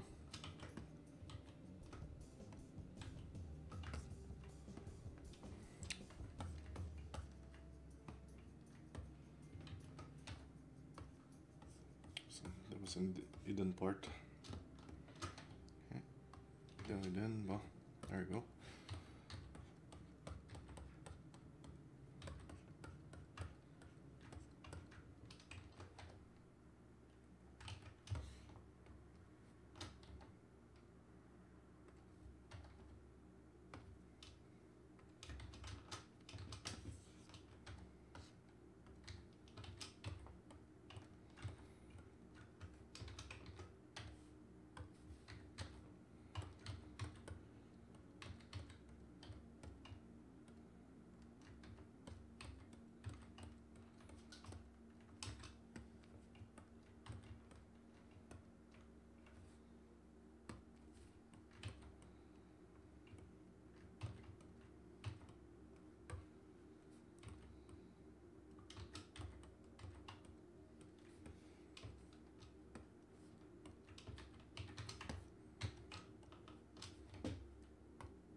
Oh, cool. All my base shape are done, so now I can go and add some details to it.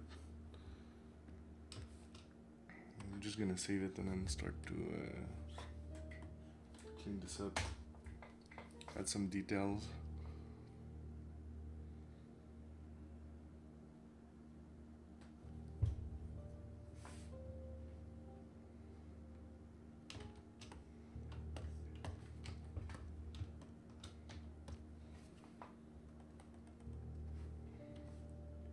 Split it in.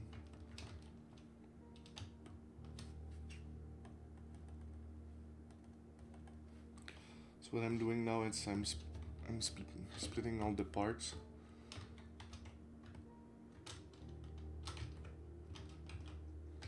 I'm not really obliged to do this, it's just for cleaning.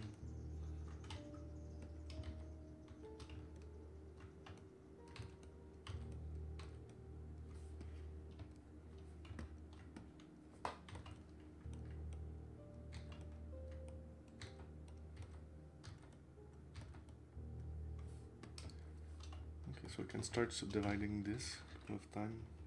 Up to 1.3 million polygons is gonna be way enough, because it's small pieces. It's not.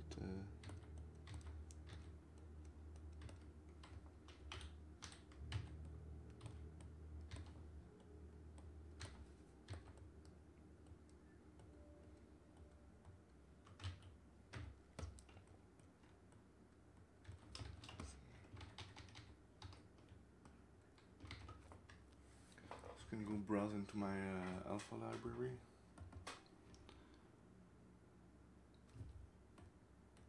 Oh, I switched place not so long ago, so I have to recreate the shortcut.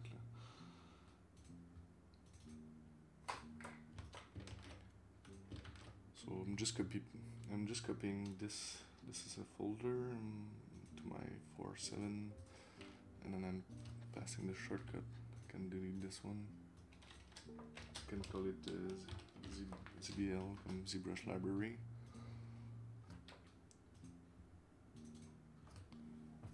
And I have this. I downloaded from a guy on Gumroad, so I have lots. He has lots of cool alpha to work with, like mechanical one. So I can start to take some of them.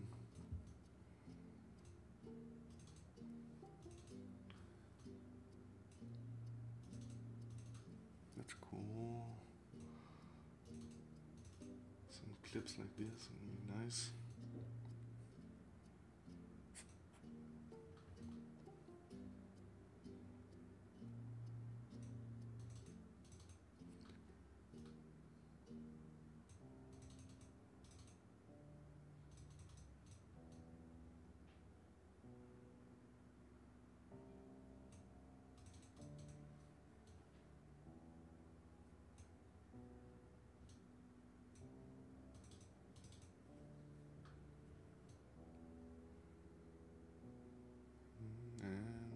Couple of other, this is cool. Don't know which one I'm gonna use, so I'm gonna try a couple of them. It's really nice to have this light box to browse very quickly.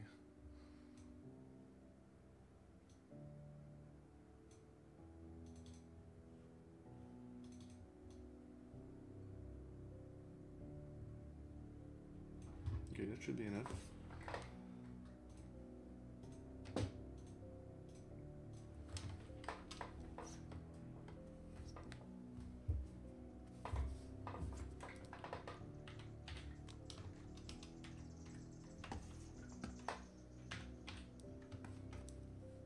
Oops.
Hi Tiger.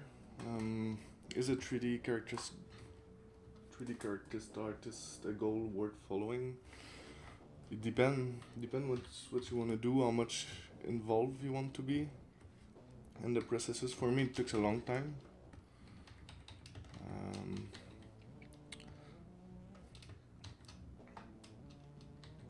Took a lot of work. I had to work for sure, like to keep the level that to get the level that there is in the character art world. You have to work outside of work hour, I think.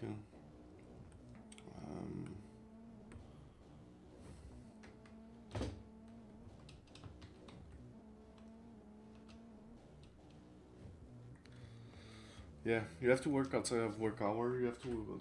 For me myself, I had to work hard. It depends if you really want to, what kind of character art you want to do.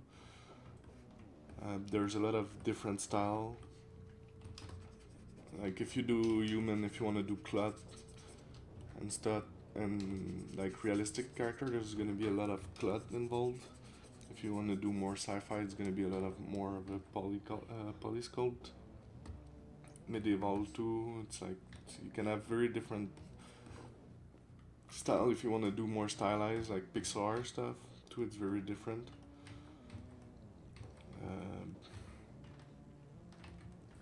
I think I love my job. It's like if you want to be passionate about your job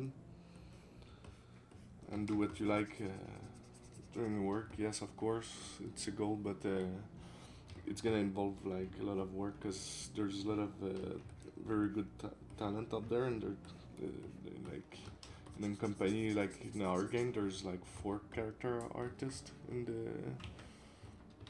So there's not that much place.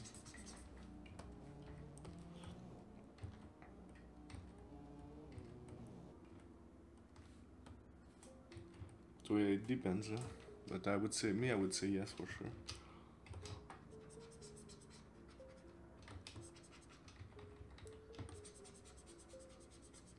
But you have to remember to never give up.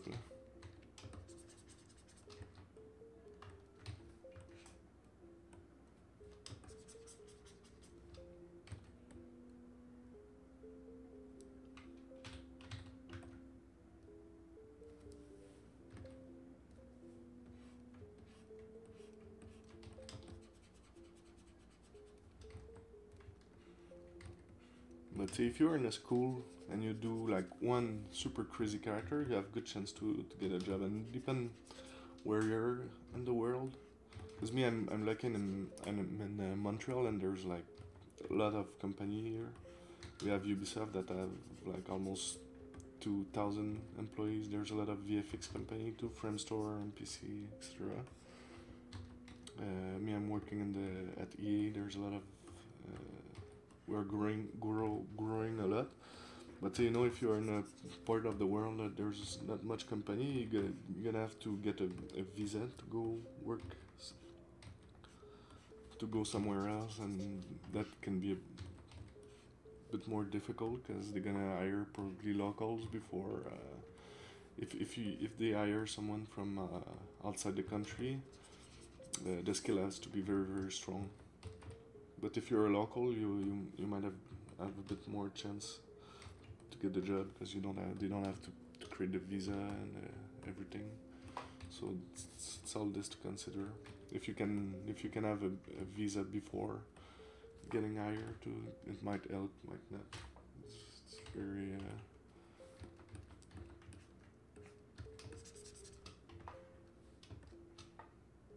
But say if you do an outstanding piece of art, and you're gonna have a lot more chance, of course.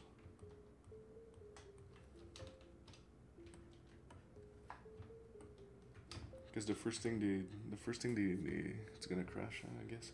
The first thing they check is the portfolio, of course. So it's very important to take the time to make a good character. Oh, it didn't crash.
Existential portfolio, yeah, I sculpt the head.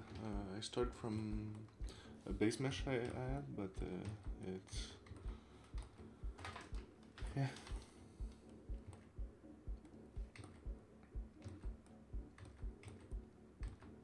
And I did the base mesh too of the head, so basically sculpted all. And the head is so much different from the base mesh.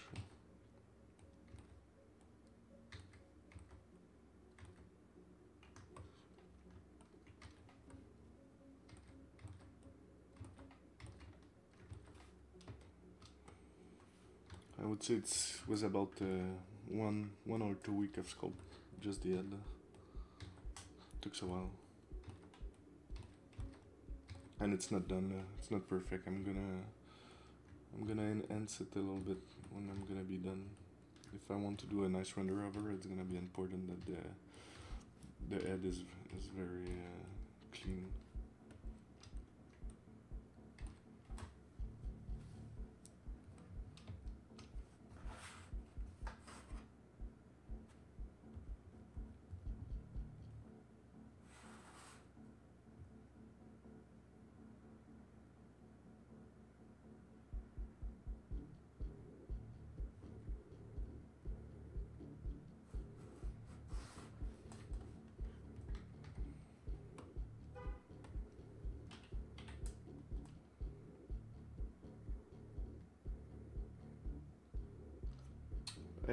Existential, I was reading you enjoy the Dynamesh tool.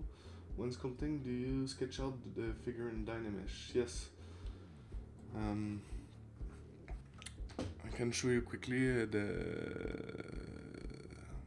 feet I was working on. Yeah, here. But it's all broken now. But basically, what I do is I go in Dynamesh, I sculpt out the anatomy first, and then go on top. Add some clay tube, and then I can trim dynamic here like this. Use the orb brush. It's a brush I downloaded. You can find it on internet, the orb crack, if you look for it.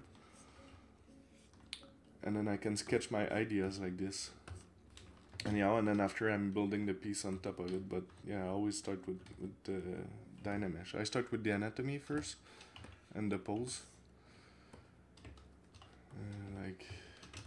Like here, that's a Dynamesh here. I didn't model this yet, so I'm gonna have to figure out what I'm gonna do here. So yeah, it's and then I build the surface on top. I could stay in Dynamesh if I wanted to do just a keyshot render, but since I might unwrap it all in UDIMs and then do a turntable texture over. I'm rebuilding the pieces, so it's gonna be easier to unwrap. I won't rigger. That's why all the parts are separate like this. If I was going to rigger, I would have to retopo a lot of things here. I couldn't keep everything separate like this for sure. But since it's just for T-pose render, or I'm gonna pose her, so but it's gonna be just one pose render, so I can fix anything that's broken. So.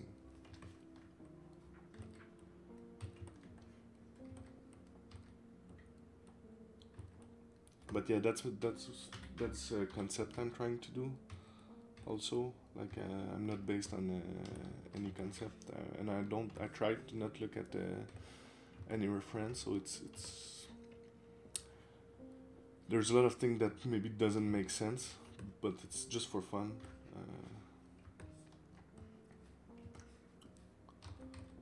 It's important when you design a character sometimes to make it like fold. Say if I wanna fold the leg and stuff, so I make every part that is it's gonna move. It's gonna have soft part, so the torso too. It's gonna be like soft. It won't be metal or anything. I'm gonna have to figure out what I'm gonna do in between the legs when I'm gonna pose her, but I might just build the surface on top of the pose.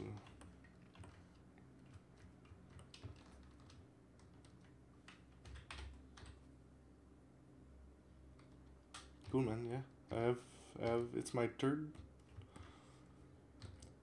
one. I don't know if I did much of the concept sculpt in my previous stream, because I stream on my own channel too sometimes. But I don't keep the VODs on my own channel, and just because I want to play the music I like. But you can always follow me, and then I might do some stream on my own in the future.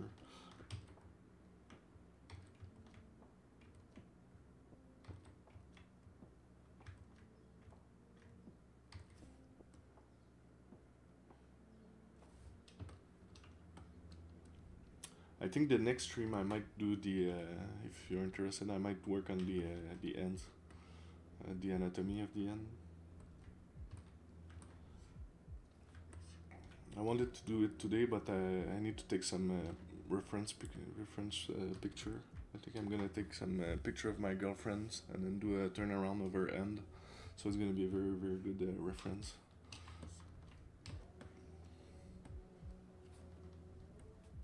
So that might be next month.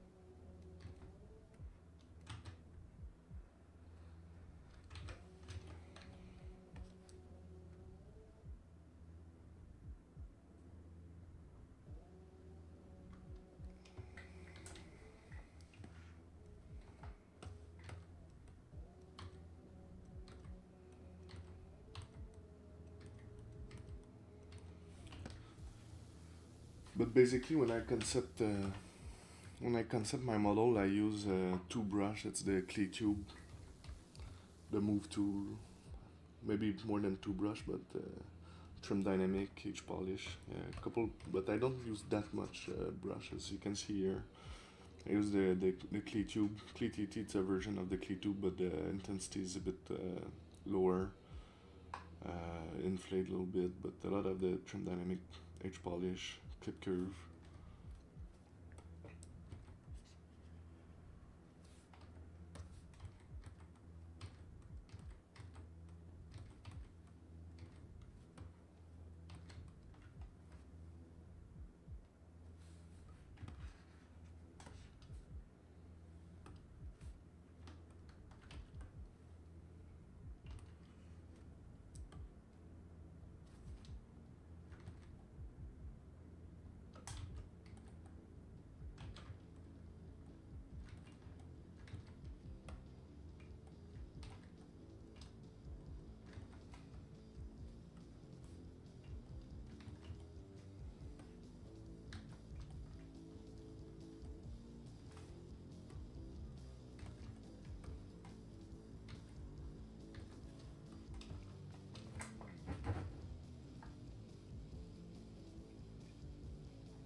Well, for the rest of the model, I'm just gonna say this. For the rest of the day, I think I'm gonna just stop a little while the shoes, and I can show you a little bit how I concept the pocket here. I'm gonna work on those pockets. I just did a quick concept, but I'm just gonna push it a little bit further.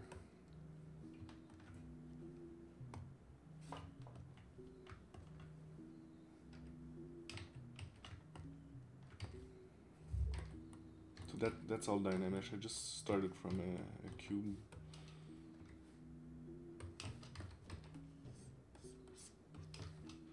And it's pretty rough Dynamesh. I can just go in and use a higher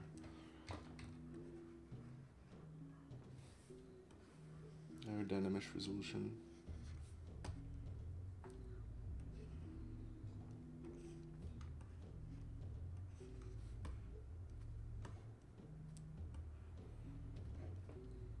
That's gonna become like a side pocket here.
That's gonna be more like a rigid one here. I'm gonna put like a panel, and then it's gonna open like this.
Could be a little gadget with a screen on it, like a kind of a little pager.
Hi Canyon Swift, welcome to the stream. How it's going? Yeah, I'm gonna finish in like 5 minutes. After me, in 1 hour, there's gonna be Thomas, who's gonna do a stream too, and I think there's a Brendan too that's gonna do a stream later on today. So yeah, we have 3 streams today. It's gonna be a busy day. That's cool.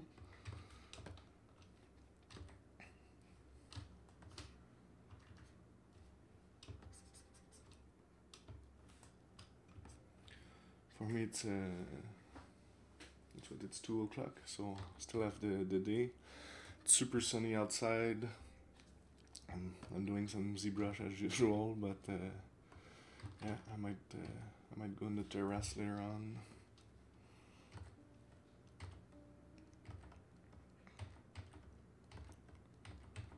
Don't have sunny days a lot in Quebec here, so when there is, we take advantage of it. At one point I'm gonna have to redo those straps because they're way too thick. I'm gonna have to redo the thickness. But yeah, all this area I'm gonna have to refine it too. The knees, I had some hard time with the knees, and you can see here there are some parts some parts that are not refined or not resolved yet, so but at least the feet are getting there. I'm gonna have to rethink a little bit here, do those pockets, the arms, and the ends, which might be the next topic. I think it's gonna be the ends if I don't stream since in the next month. You can always follow me on my own Twitch channel where I stream sometimes and I continue this model.